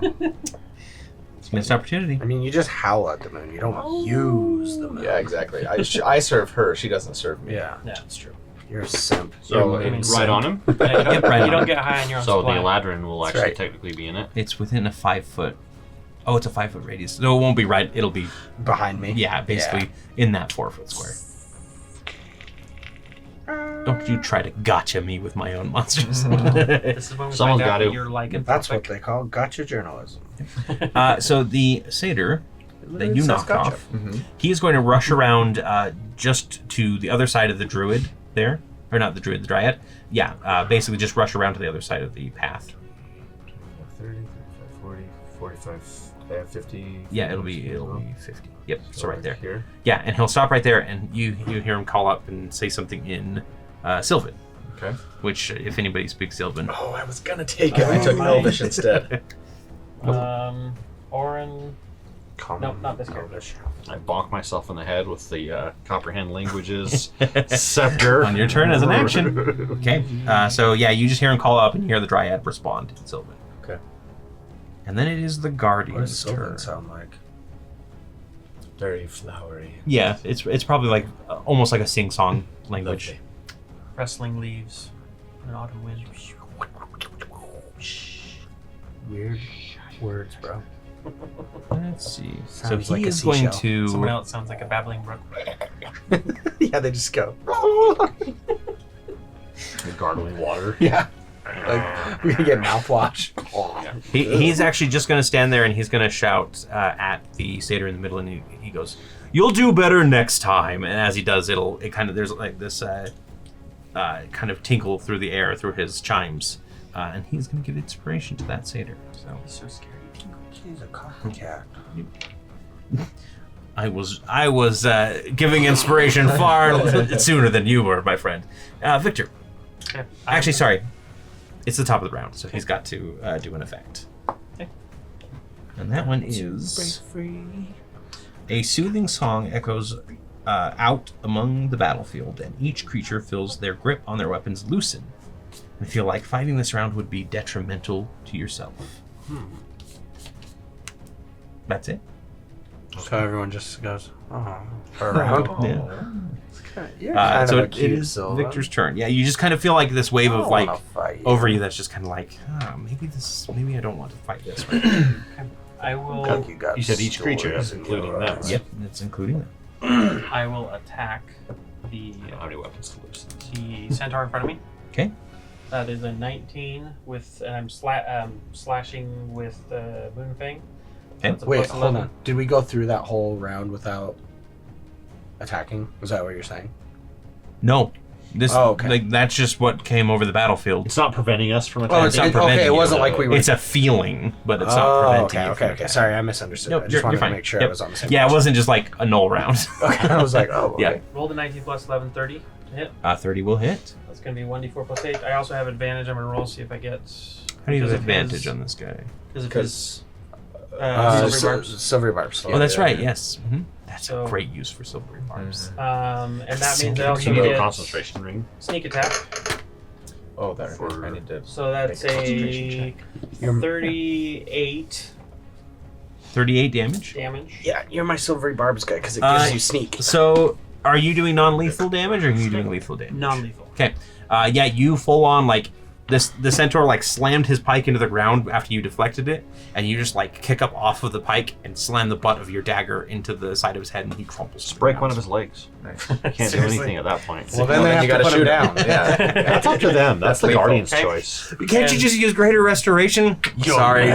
You'll never race again.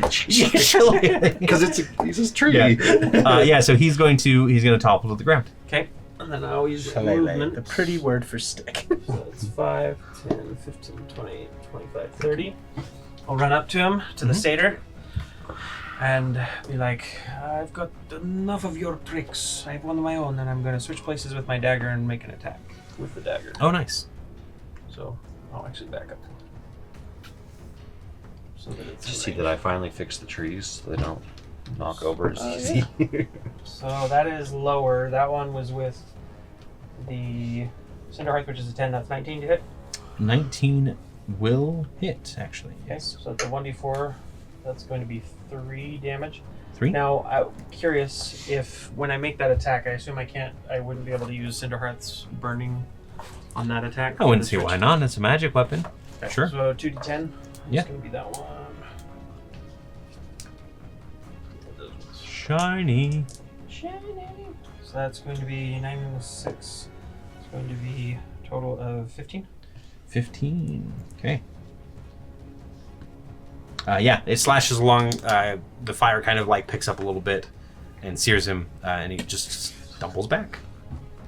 Bolt, are you afraid of anybody still? Both, You're still afraid of both? Okay. technically. All right. So what would you like to do, my friend? Now, through a quirk of D&D rules, I'm going to do Giant's Might Uh-huh. and get right next to the tree. Okay. And I want to try to break the tree over. Like Oh, grab it and, okay. and break it and push Sure. it off, like pull it off the edge, basically. Go ahead and give me a strength check. Athletics? Yeah, I think it'd be Yeah, give me an athletics check. athletics. Okay. Yep. And I get advantage because it's a strength-based ability. My rune gets it to me. My Giant's Might, my Giant's Might gets it to me.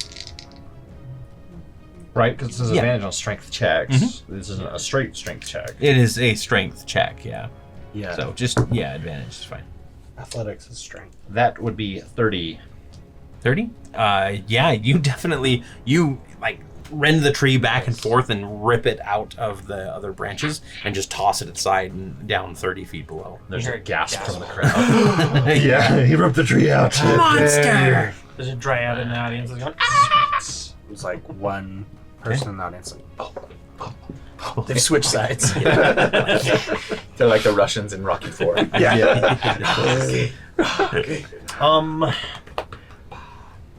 And I make my saves at the end, right? Yes. At the end of Can't your move closer to either of those. So I'm kind of stuck here at this point. For now. Does anyone want to trade places? Got another one. Sure. Well, that was probably my action. Yeah, and you My can't bonus. you can't willingly Never mind. teleport closer to somebody. Yeah. Like as part of that, I would assume. Well, I use my bonus for that's my Yeah. action for the tree. Yep. I'm good. Okay, roll me those saving throws, and we'll move on to a satyr. Okay. So the first one, 5. Okay. Second one, 8. I got you next time. Okay. I got a thing that helps. It's just such Counter charm. Yeah, Technically- it's just such a waste. Like, it's a Technically, you full do have action. bardic inspiration if you wanted to. Oh yeah, Oh. you do have your Well, D8. yeah. Neither of that. The highest would have been 16. Probably So I was low. like, I'm not wasting that. Okay. I can help you next time. Okay. I got a thing. The satyr. You guys are that doing attacked, great. Victor, so you the satyr that you attacked Yep. is going to. He's going to back away 20 feet and take the defend action this So turn. off, Dodge. down. Or dodge action, yep. Sure. Going to drop down and take the dodge action. The dryad is also going to do the same. What's the matter? Oh no, sorry. That dryad over there is going to use plant growth, and she's going to plant growth down the side, and these vines come out and kind of lash into the ground so that the satyr can make his way back up. What's got your goat? Why are you backing up? Alomah, it's your turn. He just gives you a smirk. She probably would have had to move to the edge. No, sorry, it's this one over here. That's what I'm saying. Yeah. She would have to move to the edge Oh, to be able to Yep. cast vines. Yep. Okay. I'm going to cast Thorn Whip on this guy. Okay. It's a melee spell attack. So I don't have right in the eye. disadvantage. It's a 17 to hit. A 17 will miss. That makes me mad. You're still afraid of him, right? Or did you I'm save? not. You No, I saved. saved. Okay. Okay, in that case, I'm gonna try my archer form. This will be with disadvantage, though, unfortunately, because he's right next to me. And that's a natural 1. Okay. Yeah. So the thorn whip goes overhead, and he ducks underneath Good at fighting. the arrow blast. The dice give it. The dice take it. Yeah, I should What is have this saved about that. the law of giving or whatever? That's the law of Yeah, the law of abundance. abundance. It's because he took the dryad. It's Great. he's When you take the inebriated. grape. Inebriated. The last remaining centaur is going to run up to the upper level. They will have to roll a check for that. Yeah, she makes it. And she's going to land there, and she's also going to take the dodge action this turn. Until next turn. In fact, so is the Eladrin right next to Aramis. Starting to think it's going to hurt. He is going to take. He's just going to kind of get into a defensive posture as well. And then it is your turn, and I need you to roll me. Or not roll me. You're just going to take some damage. My turn? Yes, Aramis, make me a Constitution saving throw, please. That is going to be a 19. 19. You make your save, so you're only going to take half That's damage. great. Take 4 radiant Okay. damage Oh, from the moonbeam. from That's the right. moonbeam. Yes. Okay. And then it's my turn. And then it is your turn. Okay, I'm going to use Counter Charm, which Okay. as an action you can perform until the end of your next turn. You and any friendly creatures within 30 feet gain advantage on saving throws against being frightened or charmed. Okay. So we should be good. And then my turn's over. And I'll- are you going to move out of the moonbeam as well? No. Well, if I move here, is that moving towards that? No, you're kind of dancing Because around. it's like him. the same distance. Is that still away. within 30 feet of Bolt, though? I believe 30, yes. so. Yeah, Yeah. Okay. So Barely. then you'll have advantage on your next saves. Cool. And then that ends my turn, which means that I save now, right? Yep, So I have and you can advantage. you can take advantage Okay. on your save against on him. the Entering first Moonbeam on a turn cost Yes. damage, Yes. not just starting in it. Correct. Both.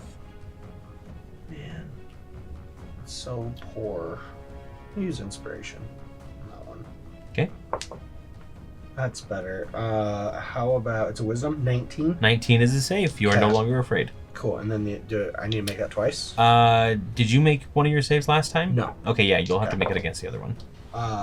That is gonna be 14. 14, that is not a save. So Shoot. Okay, so who did I save against? you saved against the one you're closest. Okay, perfect. The other one that's on the far side. So I can't move that direction, yeah, basically. pounding on Alomah, all on his lonesome. Oh man, I'm gonna have to jump this way. Okay, cool. Okay. Except for that, Eladrin is also going to take the dodge action. Okay. He does take. So yes, he does have to. Spirit Guardian's damage. Oh wow, he's rolling terrible. That was a You could do like a a failure. Grapple and throw that guy over the edge. Yeah. Suplex. Okay, myself out so of the he's gonna fight. take Seismic toss. 11. Ooh, nice. 26 damage. 26 damage.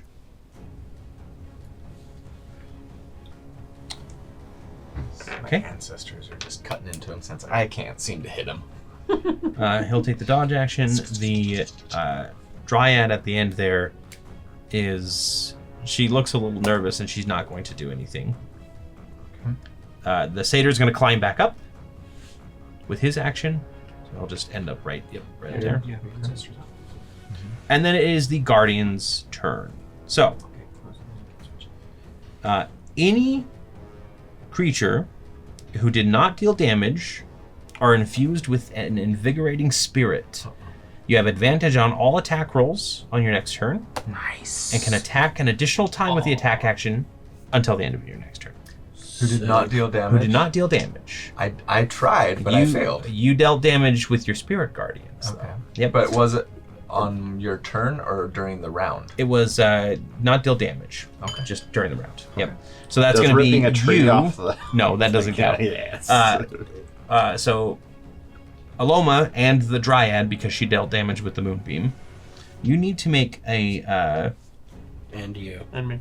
Oh, and you. Yep. Make me a saving throw, a charisma saving throw with a DC equal to 8 plus the amount of damage you've dealt with your last attack, which for you is 26.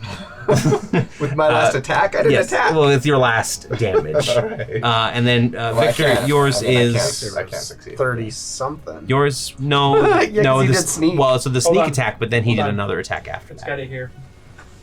It was a 27 and 11, so that was 30. 38. Yeah, so I think both of you are failing. Yeah. I don't think that And with you a could possibly total succeed. 3 roll. Okay. Any who fail are stunned until the end of your next turn. Sweet. Cool Perfect. Cool beans. Oh, Cool. would you also roll me once on the wild magic table at the end of this round? Since we forgot during right your now? turn. Yeah, or just a d20. 17. 17. You are good for this round. Okay.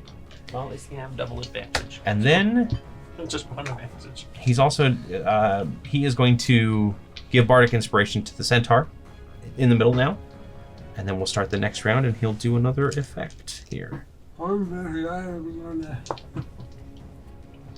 Already did that one.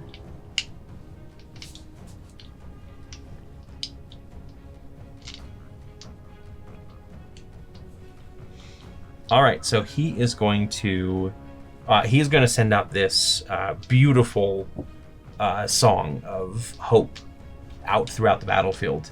The centaur that is unconscious is going to raise back up to life. This is a song. Legends never die. Yes. The Great Bambino. And he's going to regain an amount of hit points, so he is back on the battlefield and back in the fight, right where he left off. Okay. Then it is Victor's turn. Victor Stunned. is stunned. Victor ends his turn. He is no longer stunned. Bolt, it is your turn. Well, that You're was still a convenient, little 'cause now I'm scared. not stunned, so they don't have a double advantage. They just have regular advantage. Yeah. I would say switching places with Victor doesn't count as getting closer at this point. It's true. You're about the same distance as you There's would also, be. there's also someone with spirit guardians and a lot of people. He can't get closer to that one though. I'm saying you can trade. I can't see Victor. So Oh, I that's have right, to you move, can't. and I can't move that way. The only way I can literally move is here or here. Yeah. You could always just fall off and call it good there. Now, you can't move towards them if you can see them, right? Can you close your eyes? And Forget that they're there. Haha, Jeremy Crawford, counter that. What about blind characters? They can't be scared. Close your Can't eyes, see. spin I in a also circle give you and the walk option. in You a could random always forego your challenge. Fail your challenge if you want to use the spell. No. But Not today, Satan. Damn it. Got him.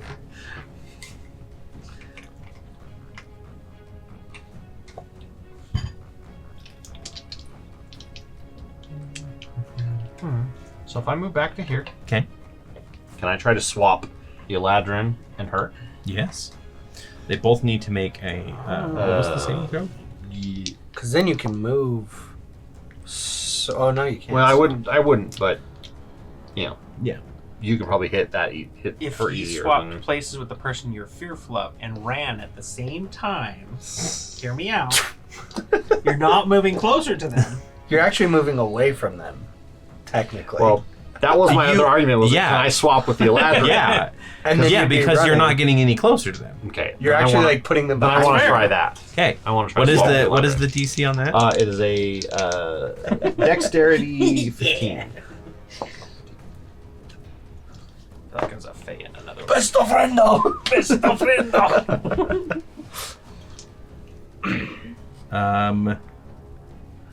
They do not make their save. Yes. And Yep. Well, So, we are in Feyland after all. but this is also. All of a sudden, there's a giant bolt an inch away from me. I just go, "Hey, buddy," and then I turn and go to punch this guy. And as you come out, Punch in the butt. you hear laughter, and you get kind of a mirror sheen coating, like a cracked mirror plating Okay. all over you. Basically, a blade of plating. You have resistance to all damage for the next minute.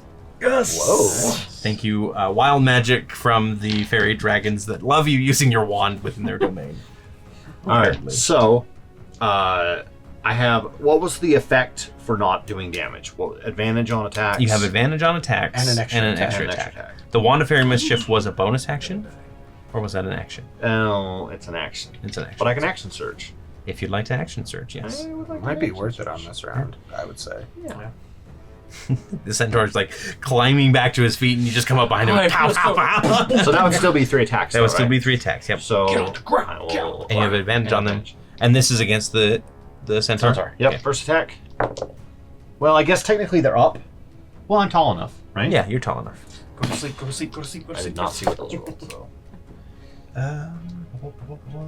The first one is a 19. 19 will hit. Okay. That's a D8 plus 8, and then I'll do a D6 of damage too from Giant's Might. 9 plus 8, 17 damage. 17. I will second attack. Okay. Much, much, much higher. Like Multiple. Yes. 29. Okay. And that does 13 more damage. 13 damage, and then the final attack. Why you roll ones, you terrible dice? 30. 30 will hit. For 11 damage. Okay, he is down again. Yeah. Yeah, so again, you just kind of like start towering over him, and you go pop, pop, pop, right in the back of the head, and he just crumples to the ground once again. And then I am going to move, since I haven't used my movement. Let's see, 5, 10. You have used a little bit of your movement to back away. Oh, yeah. So that was 5, 10, So you're at 20. 15, 20. Can I use the rest to get up to here? Yep, you're big enough that you can Okay. pull yourself up. No Yep, problem. I'll do that. Okay, and then end your turn, make your saving throws Yeah. with advantage because you're hearing the counter charm. Wisdom, right? Yep. 17. 17's enough. So that's on the one that you swap places with, and then for the other one. Still get advantage, right? Yep. 19. 19 is enough. You're no longer feared. Counter charm. Your first use of it here. Yeah. I've never heard of anybody else using it, at least. Ever. No one's Ever. ever used it in Never, the history of Never D&D. used it. Achievement unlocked, man. Yep. The Platinum. satyr at the back is going to make a trio of attacks at Victor because he can now. In fact, sorry, it's 4 attacks total, I believe. At advantage. Yeah, with advantage. Yikes. So the first one is going to be an 18 to hit. Misses. Okay. Second one is going to be a 19 to hit. Just hits. Okay. The third is... He's going to use the Bardic Inspiration he got on that one. For a 24 to hit. Hits. That's 2 hits. And the last one is only a 17 to hit. Misses. So one of those I will uncanny dodge. Okay. The first or the second? First. Okay. So The 10 13 damage on the did first the one. fourth attack miss? Yeah. So 2 hit, 2 Yeah, miss. 2 hit, 2 miss. Yep. And then I'll just use my reaction to put my shield in front of it as I run by and be like, I got you. For the second one? Yep. Okay. So the first one was 10 minus whatever you rolled for, or I guess it's just half, right? It's half, so 5. And the other one was 8, so you take 4, or no, yeah, you take 4 force damage instead. So I with tuck your and reaction. roll. But I also Back have to my the sheen. face. Does that give me even... And that was Even after worse. the shielding brooch. Oh no, The sheen? no, the resistance armor doesn't stack like Oh, that. darn it. Yeah, good try though. That's fine. Yep. Immunity. Then the dryad on the left is going to go, and she is going to move down so that she can see Bolt. 15, 20, 25, 30. Perfect. And Would she move is- closer to the cover? or- No, she's just going to move right to there. Okay.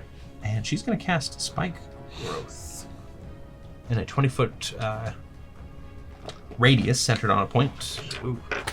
Well, that's all 3 of us. It's a 20 foot? fireball, basically. Same thing.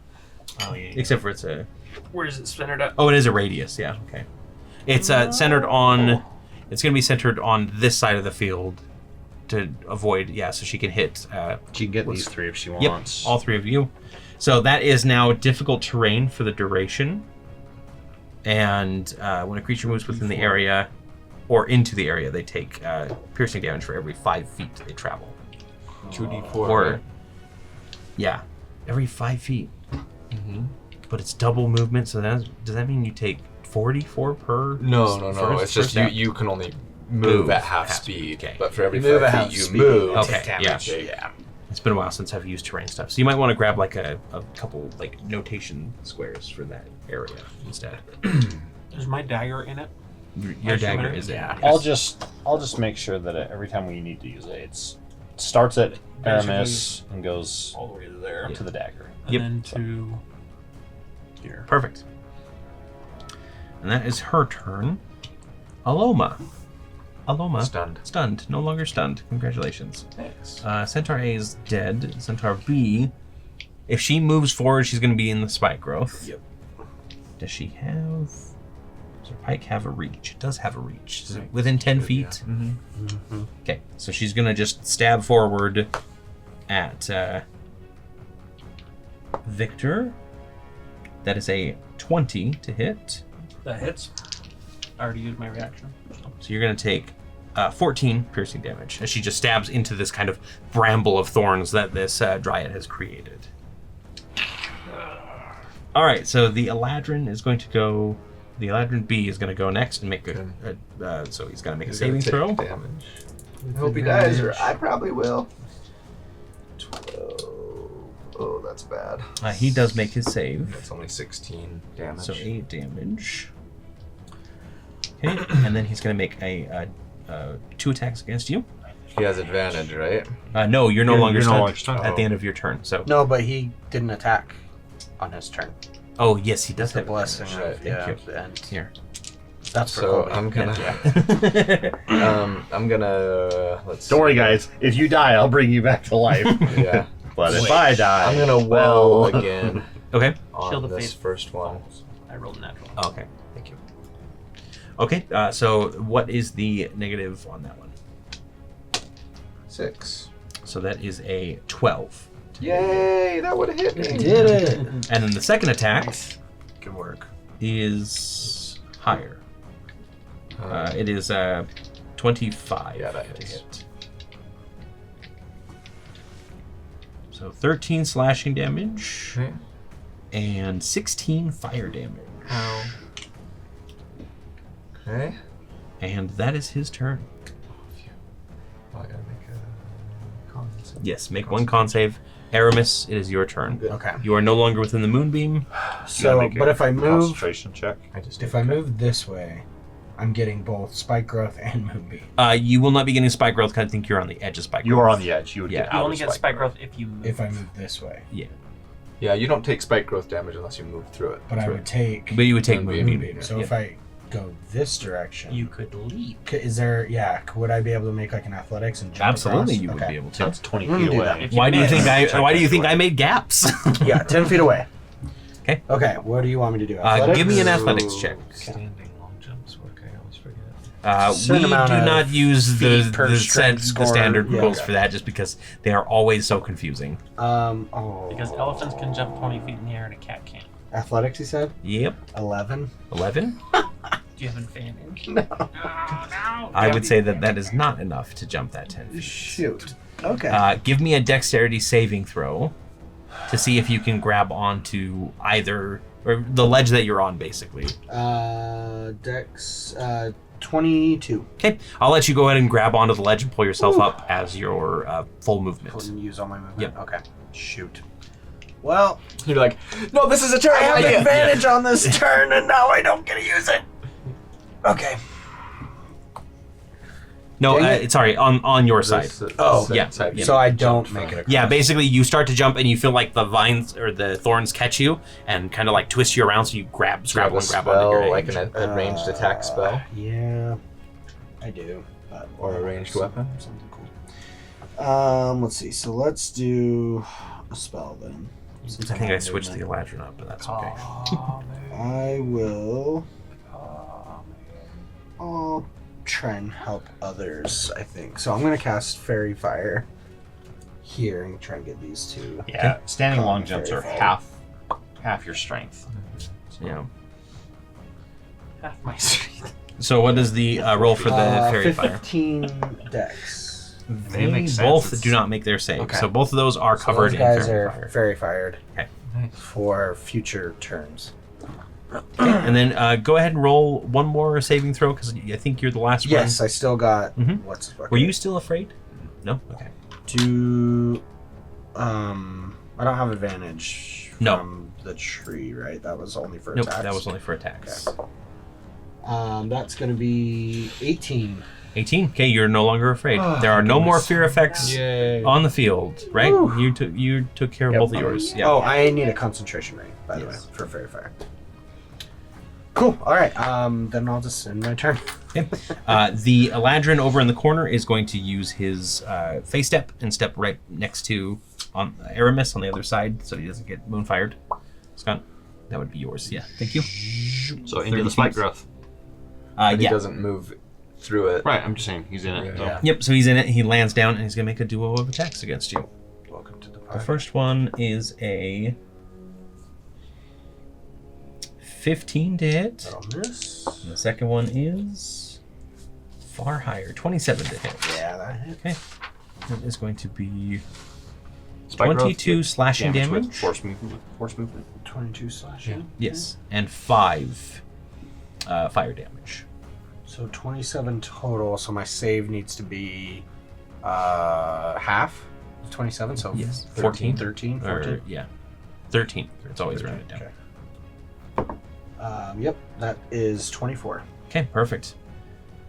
Dryad B That is going suck to if I go. cast Fairy Fire and then immediately it goes on. Right. The one in the back. So, She is going to. She's just going to kind of hang out. I think she's just going to hang out there. She's just waiting for an opportunity. The other satyr is now back up, and he's going to leap up onto that higher level, take aim at Alomah, and fire with 3 shots.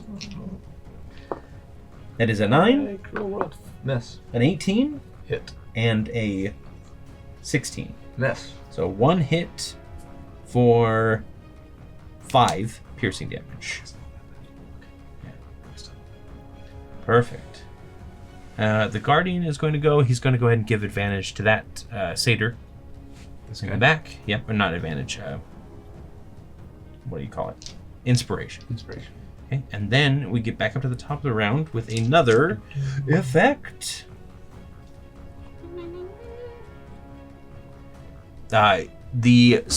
The music kind of changes, and you see it kind of almost visualize as it starts surrounding and protecting his allies.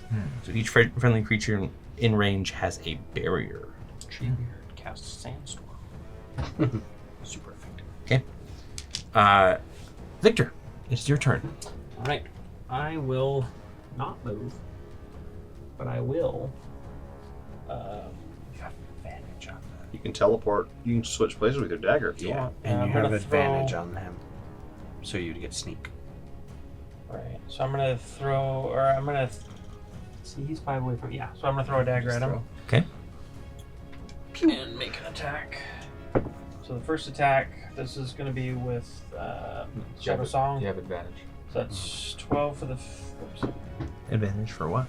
Oh, that's right. Because it's Fair Fire. So 12, that's going to be plus 10, so 22. 22 will hit. Okay, and then it's going to be with advantage, so it's going to be. Shadow Song. Sneaky boy. So that's 12 damage for just the blade. Oops, not that one. Ignore the second one. And then Inspiration. I'm going to reroll one of those d6s. Piercer. It's pretty crappy.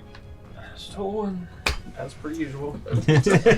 So that's going to be a 25. 25? Well So done, wizards, for you a useless toss- feat. Seriously. You toss your knife out, and it goes soaring through the air and slams into this harmonious barrier, and all the damage is dissipated from that first attack. Ooh.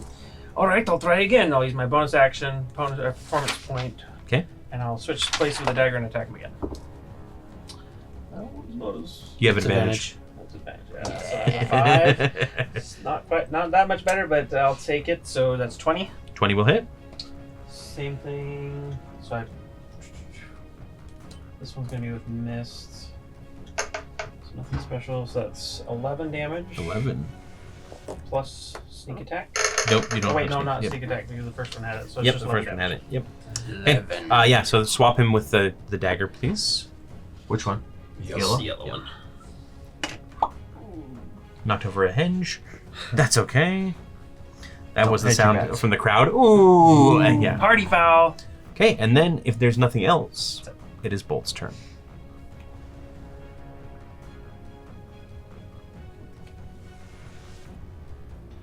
It's difficult terrain. It is difficult terrain, yes. Half movement and 2D. What? 2d4 per 5 feet. How far would I need to move to see Aramis or Alomah? Sorry. Alomah? Let's see. You are 5, 10. 10, 15 maybe. So 10, you could see it because it's. You make the decision. You're the DM. I'm looking. High. You'd be able to see him from 15. 5, 10 would put you here. Yeah, which I don't think is quite. Well, yes, right there, 10. Okay, I will do that. Take the damage. So you take Move 10 44. feet. 44. 44. 44 damage. You take- yeah, just take 44 damage, please.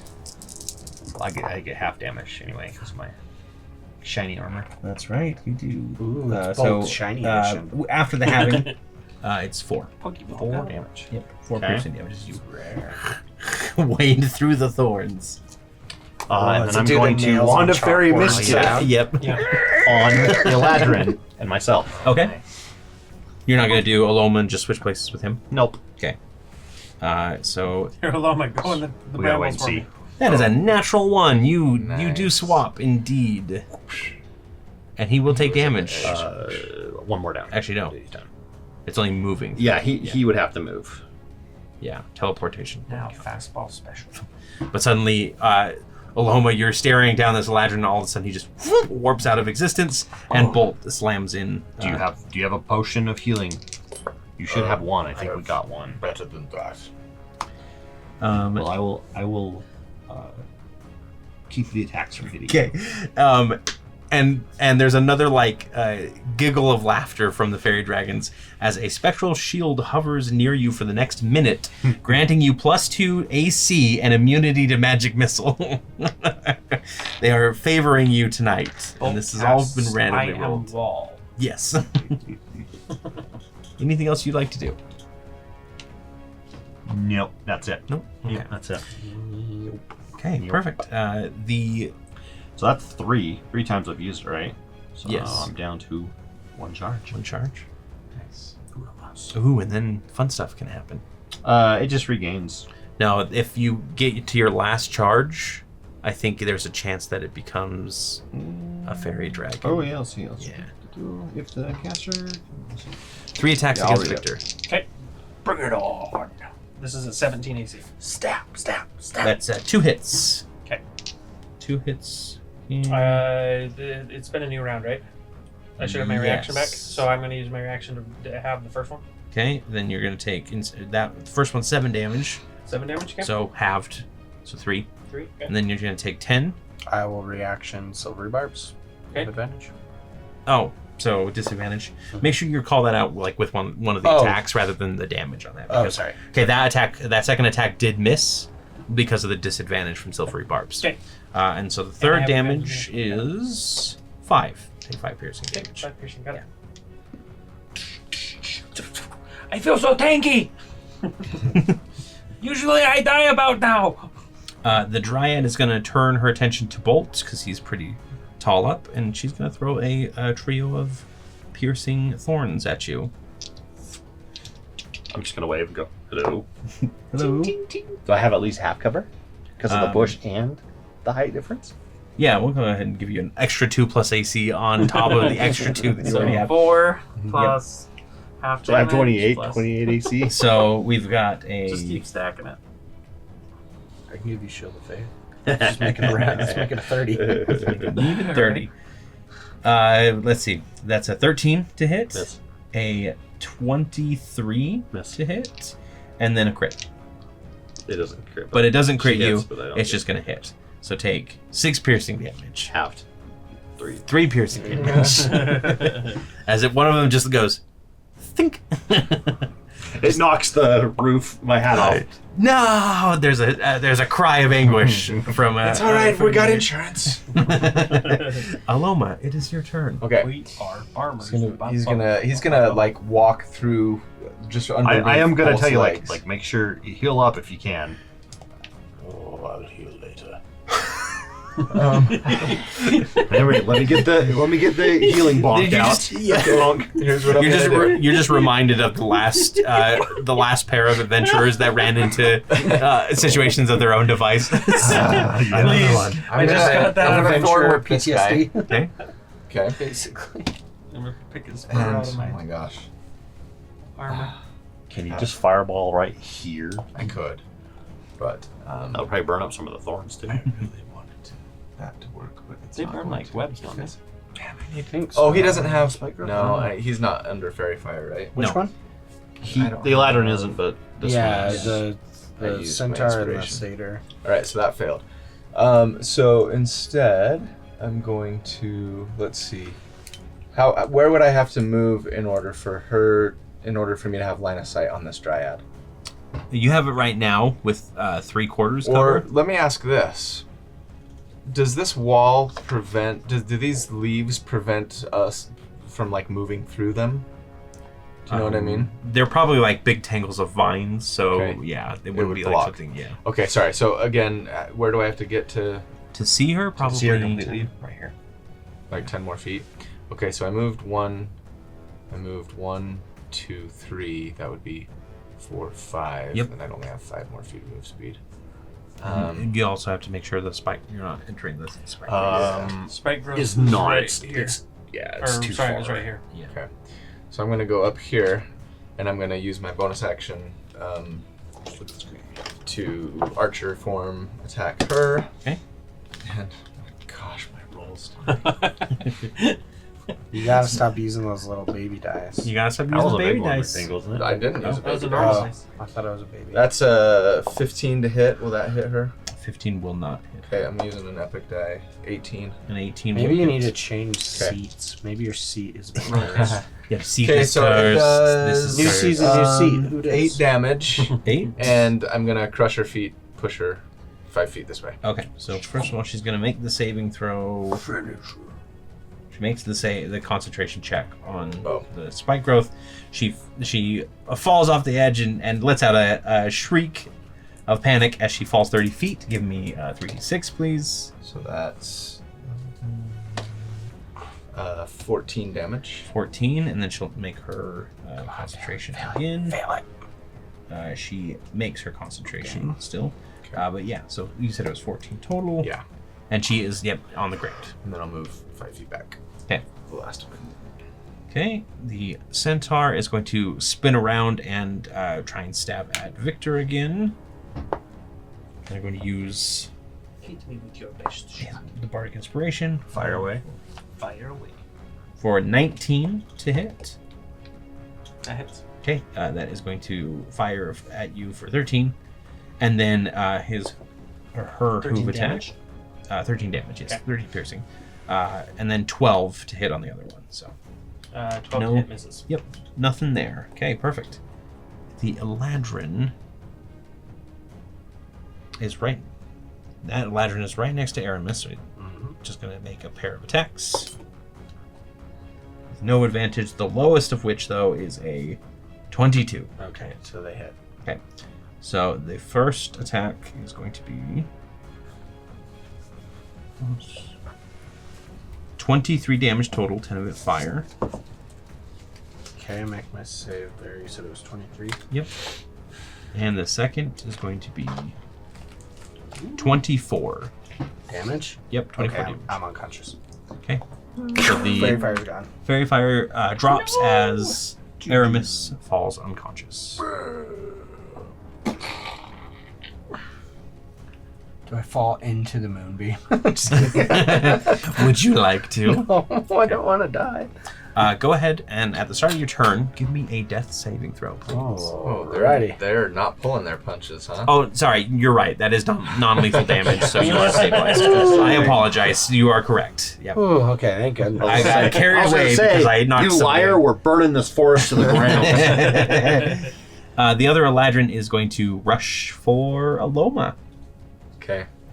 He's gonna He's spike gonna enter, damage. He'll take spike growth, and he's gonna take my how much Spirit Guardians. She takes one spike. Okay, so he's going to take 6 spike growth damage. He made this save against the Guardians. Okay, so it's How many rounds is Moonbeam out? 26 damage, so 13. 13. Okay. And then trio or a duo of attacks coming at you. Concentration. I will use yet another woe. On the first one. Yeah. I'm sure. 1 minute. It says 1 minute. So Forever. 10 rounds. 10 rounds. So 19 to hit you. No! It's Okay.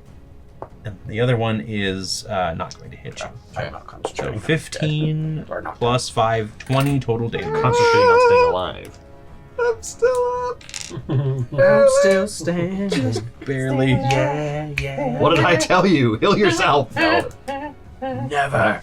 Inefficient. It's a non-lethal fight. We can heal later. The Dryad over there is going Yeah, but to if we cancel fail, the we lose our moonbeam. trials. The Dryad in the back. I'm dead. I fell. He's like, kicks you off. 2 failed death saves. And then,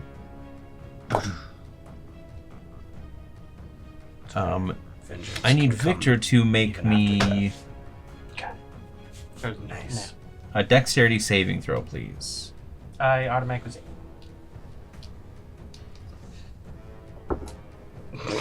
Natural 20. I mean, Wow. Calling that. wish it, want it, do it, right? There's a freaking epic die for you. Calling the home run to left field. Yep. Right? As basically she tries to lash out at you with a grasping vine to pull you off the edge, and it does not work. Oh, gold piece on the ground. Okay, and then Naked gun. Yeah. I guess that would be towards her.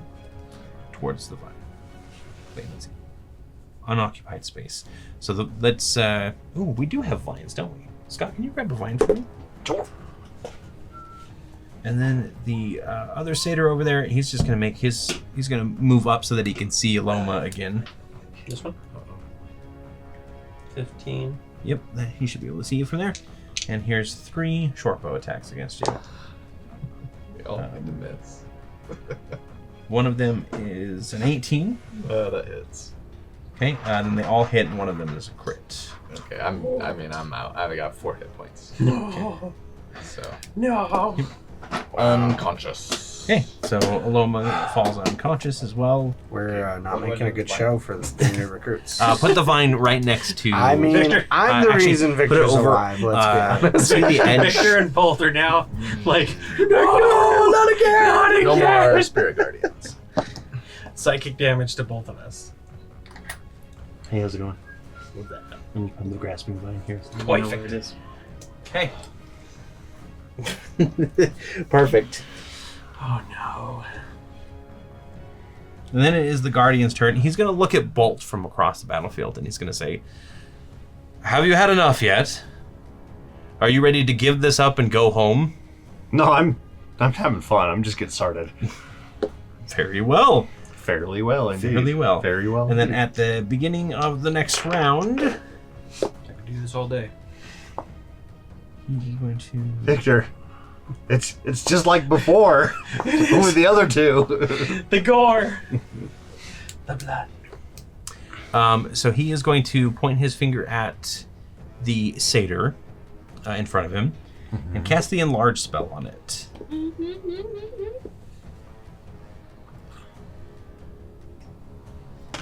Ooh. Bigger they are, the farther they fall. Yep. And then it is Victor's turn. Say, well, you know, it's been a nice fight and everything. I'm out. I'm gonna jump off the edge, but You I'm are going to grab my Flying broom. flying broom, Okay. pressing. and then I'm going to use the 30 feet. Okay, the centaur is going to make an attack of opportunity at you. That was my bonus action to when I'm jumping to what's it called? Disengage. Disengage. Disengage. Oh, bonus bonus to action. disengage. Cunning Okay. Cunning Yep. action, that's what it's Yeah. called. So I will use that here. Come on. I know you're here somewhere.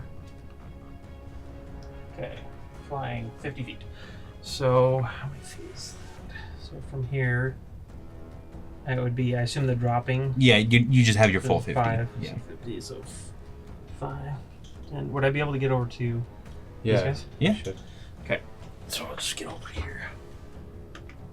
And I won't be where he can. I'm going to be flying underneath. Okay. The next turn, I'm going to try and come up and feed him a bottle. I mean, you have an action this turn still. Should be able to. Yeah. If you don't make an Oh, attack. you're right. You're right. Yeah. Because the other one's not an action. So yeah, I'll use my action to give him a potion. Is it just a regular healing potion, or healing? I need to see which one. I'm pretty sure I have a superior.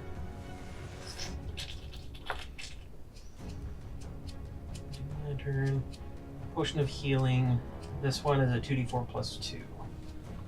So that's 1 and 2. So that's 3, 5? 5. 5 hit points. Yes. But that's not That's Wake enough. you up. Wakey. And then Listen, I can't have another person dying on my watch, okay? It will look bad enough on my last resume. What happened? This guy over here got the best of you for the moment, but you got this. Bardic inspiration. I'm gonna sigh and then carefully step over Alomah. and When- land when you right use next your- to him. Action. you. Oh, it's I feeding don't to someone else. think Never mind. you- All right, you're squeezing there. But Well, I mean, I can technically stand over Alomah because of okay. the. Well, stand over him then. Okay, then that I would will be do best. Yeah. Otherwise, it's. And then I'm just gonna punch him. What did you Alomah? say? Yes, wake up! I was asking about the potion rules, but I'm feeding it to him. Not, it wasn't me taking an Yeah. action. No, correct. no longer advantage because that the that thing's gone, right? Correct, yeah. Guardian. 2 more. First regular attack. potions. 15. 15 will miss. Okay. Second attack. 31. 31 will hit, yeah.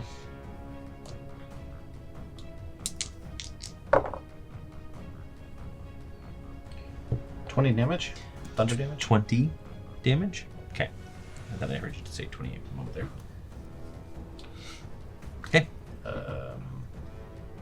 Yeah, just 2 attacks.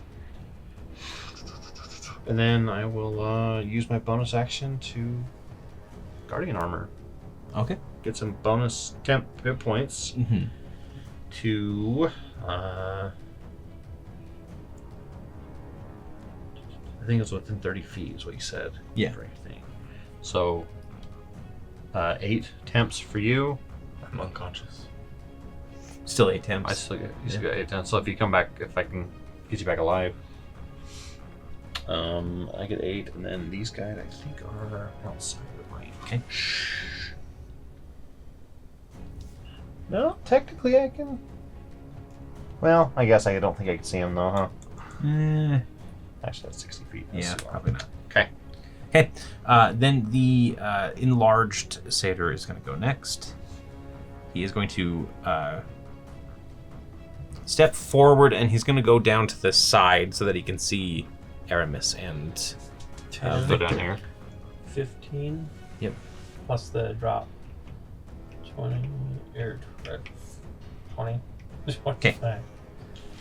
And yeah, 3 attacks on Victor.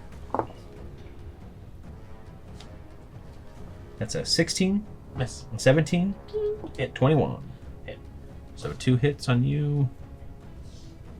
Hasn't been round yet, so. Is that shield around me gone? Yeah, it has been a new round. You have your reaction. Oh, I have reaction. Mhm. So on the first one, I'll. No, the shield's for 1. I think you can wait to decide if you're going to use it. Look at your Uncanny dodge. Have the attacks damage against you. When an attacker that you can see hits you with an attack. So, yeah, I'll just take the first one, I guess. So take 3 damage and then 7 damage. Total of 10. Okay.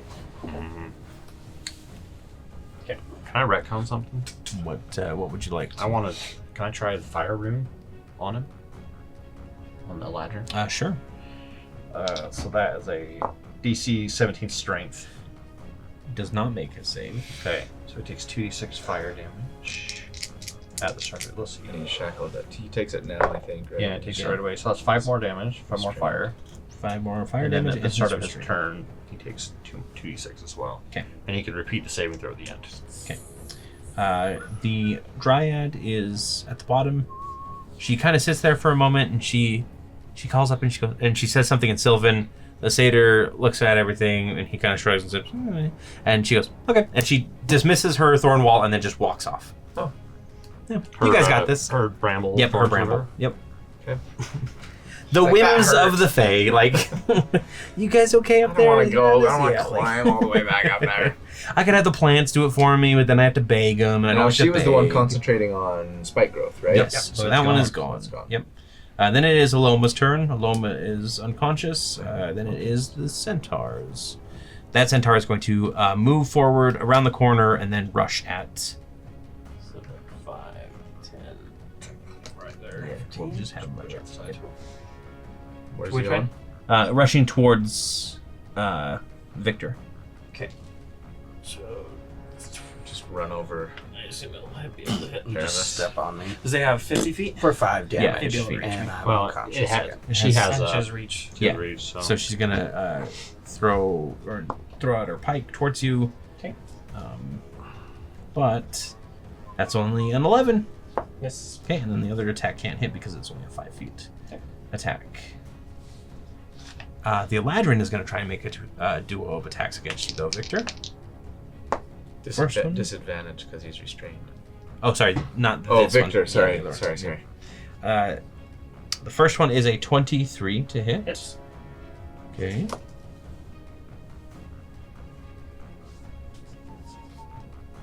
"19 slashing and 6 fire, so 25 total. And the second one, oh, you dropped. Okay. Yeah. I had 6 hit points, and then that fire just knocked me out. So Crap. And then he's just gonna move through past the centaur towards Bolt. The Elijah roll? Yep. How 50 far? feet. 5, 10, Doesn't know you're awake yet. And he jumps 20, just 25. fine. So does that count for more than just 5? Yeah, It's count 10 for up, 10. right? Yep. So that would be 5, 10, 15, 20, 25, 30, 35, 40, 45, 50. Okay. Perfect. Aramis. Okay, I will stand up. Okay. And do I lay on hands or do I attack? You lay your hands on them. Lay on hands would get you 20 hit points. Get you 20. Oh, yeah. Lay on hands on you, and then another. Well, it I'm gonna takes your split action. it. I'm gonna split. Because you can split the lay on hands spell, can't you? Well, it you takes your choose how many. action to use Yeah. it. Yeah, so you can give him 10, and then I'm gonna next give turn you you 10 can and give give me 10. But Next- you can't do you that can't on do the that at the same same You'd have turn. to split it. Yeah. You use your action. I can't to go like use this. No, apparently not. Because it's hands, they use roll. Yeah, You gotta lay on create the hands. connection Two, between- yeah. Okay. It's like paddles.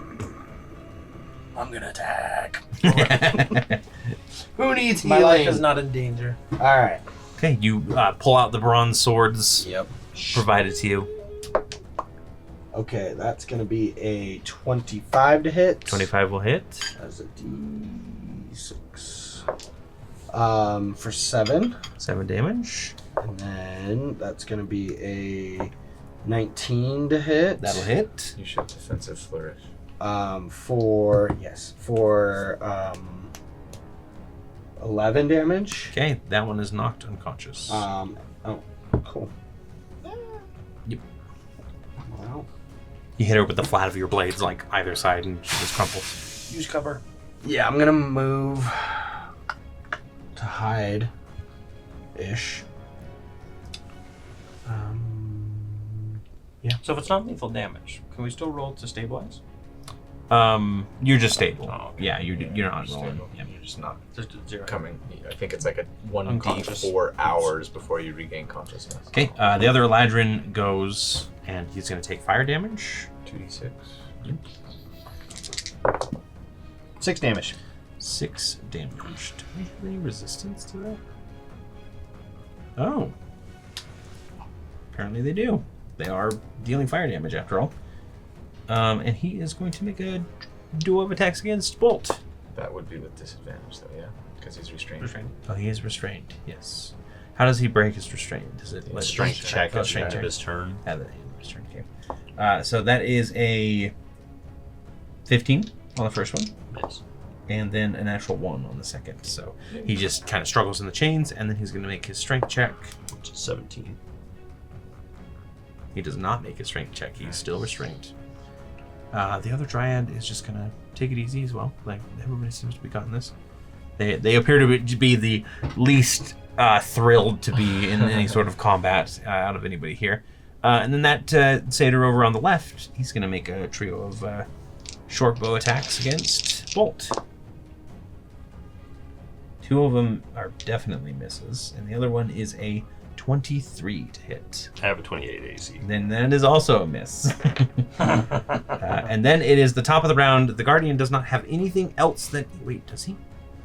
No, he doesn't have anything else that he can do at the top of each round, so we're just going to go ahead and skip that part and say Victor is unconscious. Bolt, it is your turn. Okay.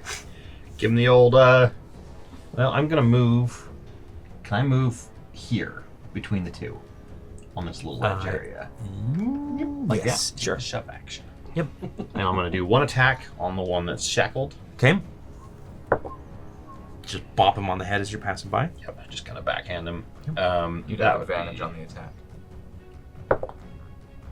Okay. The highest was a 19 plus 12. Yep, that'll hit.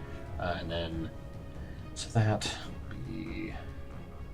I'm not going to use my D6 Giant Smite for that one. Okay.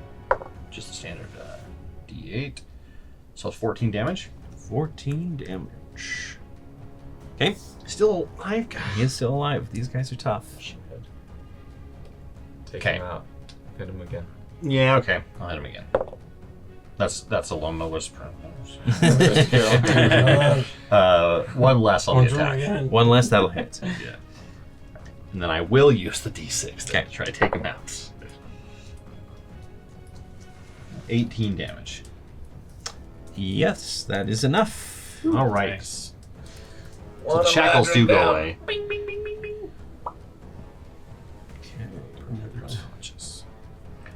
And then I'll use the rest of my movement to get here. I'll put myself back where I was.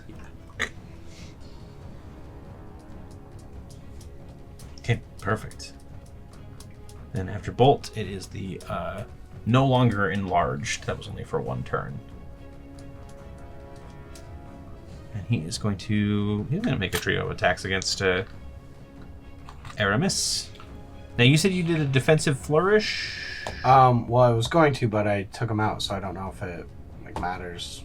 I don't know if I could apply it if he's dead. I mean, you could have. Because it's extra damage, Yeah, but he was okay. already unconscious. What else does it do? what- though? It Well, gives it me it raises your some- AC. Yeah, it bumps up my AC, that part so- would have happened either way. By your Okay. inspiration. Yeah, so it just does my D6 of Bardic Inspiration.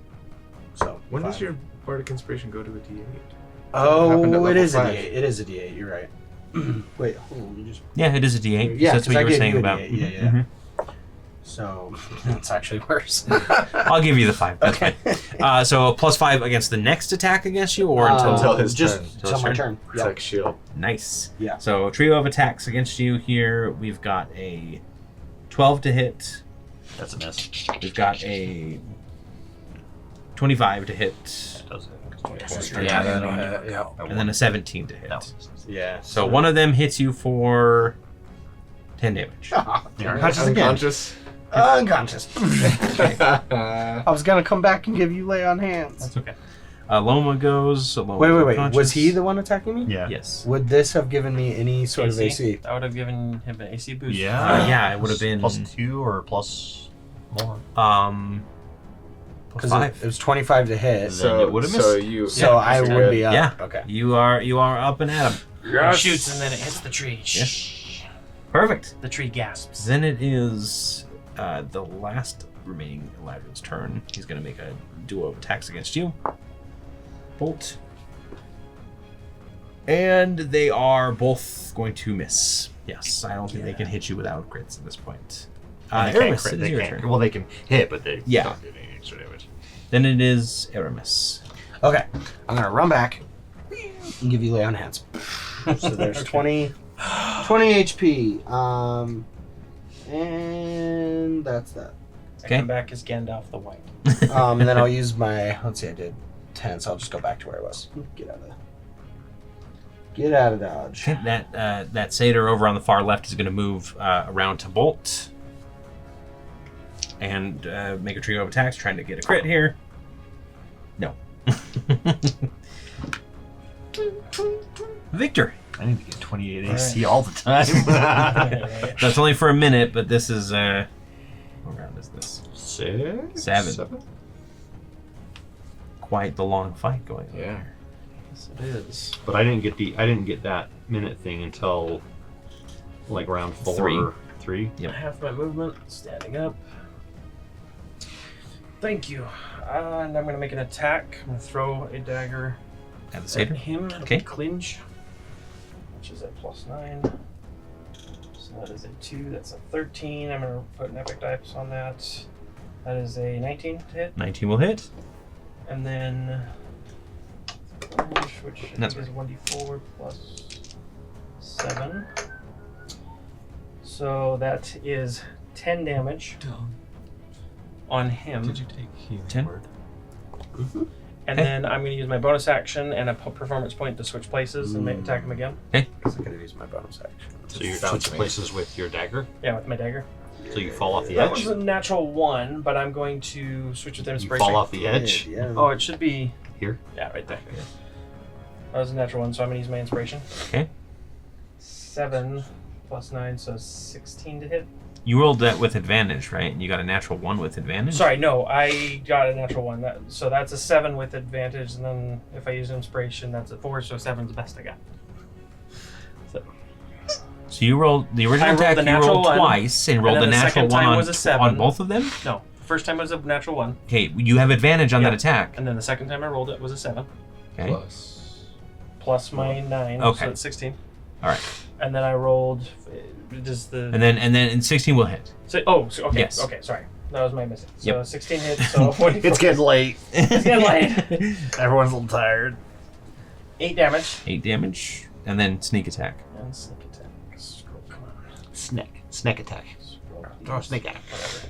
Yeah, 66. you slice your dagger out. It kind of cuts his arm a little bit, and then you appear right behind him, and then just smash the pommel into the back of his neck and drop him. Let's do this real quick. Okay. Because How there's many yeah, feet? he did not have much left. So Go to sleep, little goat. bolt.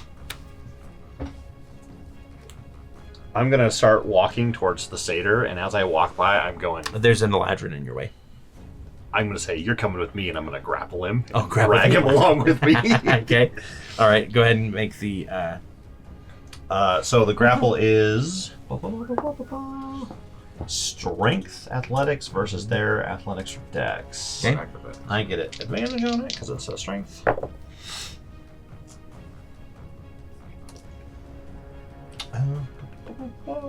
23. Yeah. You succeed. Yep. I'm like, you're Grab coming him. with me, and I kind of like grab him, like fist, like over the whole Over head, the head. and Yeah. drag He's him like, along. "Ah!" And I'm gonna drag him with me to here. Okay. Too big. Too big. Too fast. Just to too get furious. kind of in her face. Mm-hmm. And that was my action though, so That was your attack action, Your so you have one first more attack. oh yeah. And so I'm gonna go ahead and just be like, the satyr. mm-hmm. Okay. Improvised weapon throw attack. Can I beat her with her friend? Puny gods. 26. 26 will hit.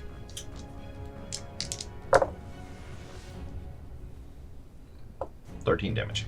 13 is enough. You just drag him right over to watch him punch the friend in the face. Yeah. I just don't want him to get away. Yeah. That was the whole point. Like Stay here. you're staying here. Alomah, would you go ahead and roll me a d20? Or do my favorite trope where someone gets dragged by the leg and they go, Two? Yeah. you know? Okay. Because even though you're unconscious, chaos does not sleep for anyone. What is this? You're surrounded by faint ethereal music for the next minute. Darn it. All the little fairies are around your head. Yep. Centaurs are dead. Then Eladrin is They're going not to try and tangible. break the grapple They're unconscious. on you. Yep, versus my strength. Yep. Well,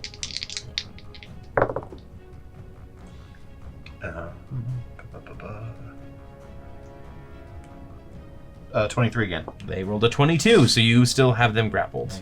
And that was their action. Aramis. Okay. I'm going to get to where I can see Alomah. Give me just a quick athletics or acrobatics to hop up. Sure. Crit. Okay. And then I will bonus action Healing Word. Hooray! I'm gonna upcast it, so that's gonna be 2d4 plus 3. So that's gonna be 9 heals. Okay. There you go. Back in the fight. And then I'll continue. So that was 5. It's 10 feet to go up. So 20, 25, 30. Okay. Right? Nailed it. Where I wanted to go. barrel roll. Full on. Yep. When the figure does what your character wanted to do. Yeah, exactly. Perfect. Okay.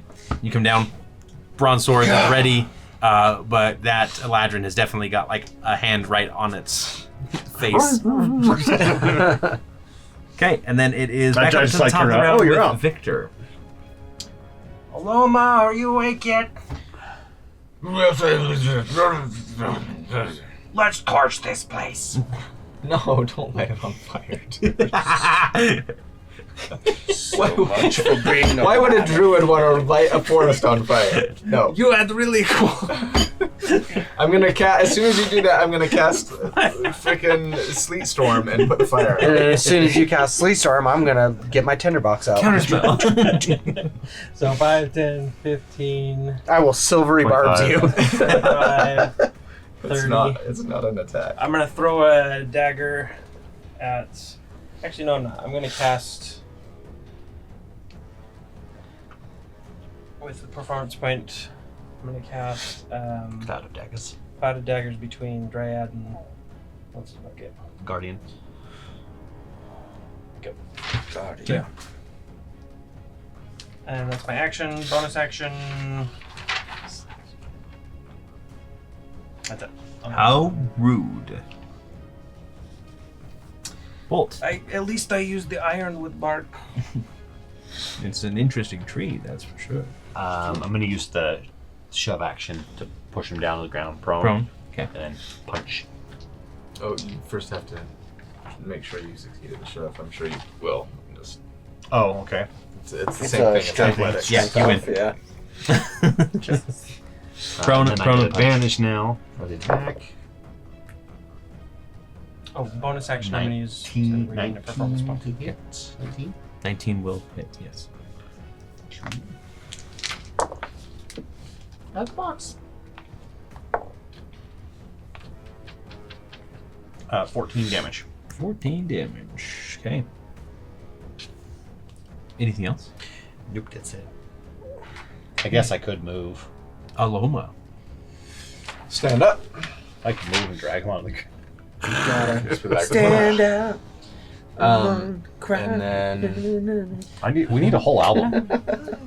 Powerline needs to come out with a whole album. I guess you know what? I get advantage if I'm within 5 feet of him. Yep. Because he's prone. You'd have to get down though, That is because 10 that's 10 feet up. So I will have proned him right here. How about that? Push and prone. Yeah. Sure. Drop the people I'll that move down. And yeah, you know what? I'm gonna use Guiding Bolt since I get a free casting of it. What are you guiding me to do? Yeah. On his elbow as I he's crit. falling. Yeah. Okay. Now that it doesn't matter, I crit. All right.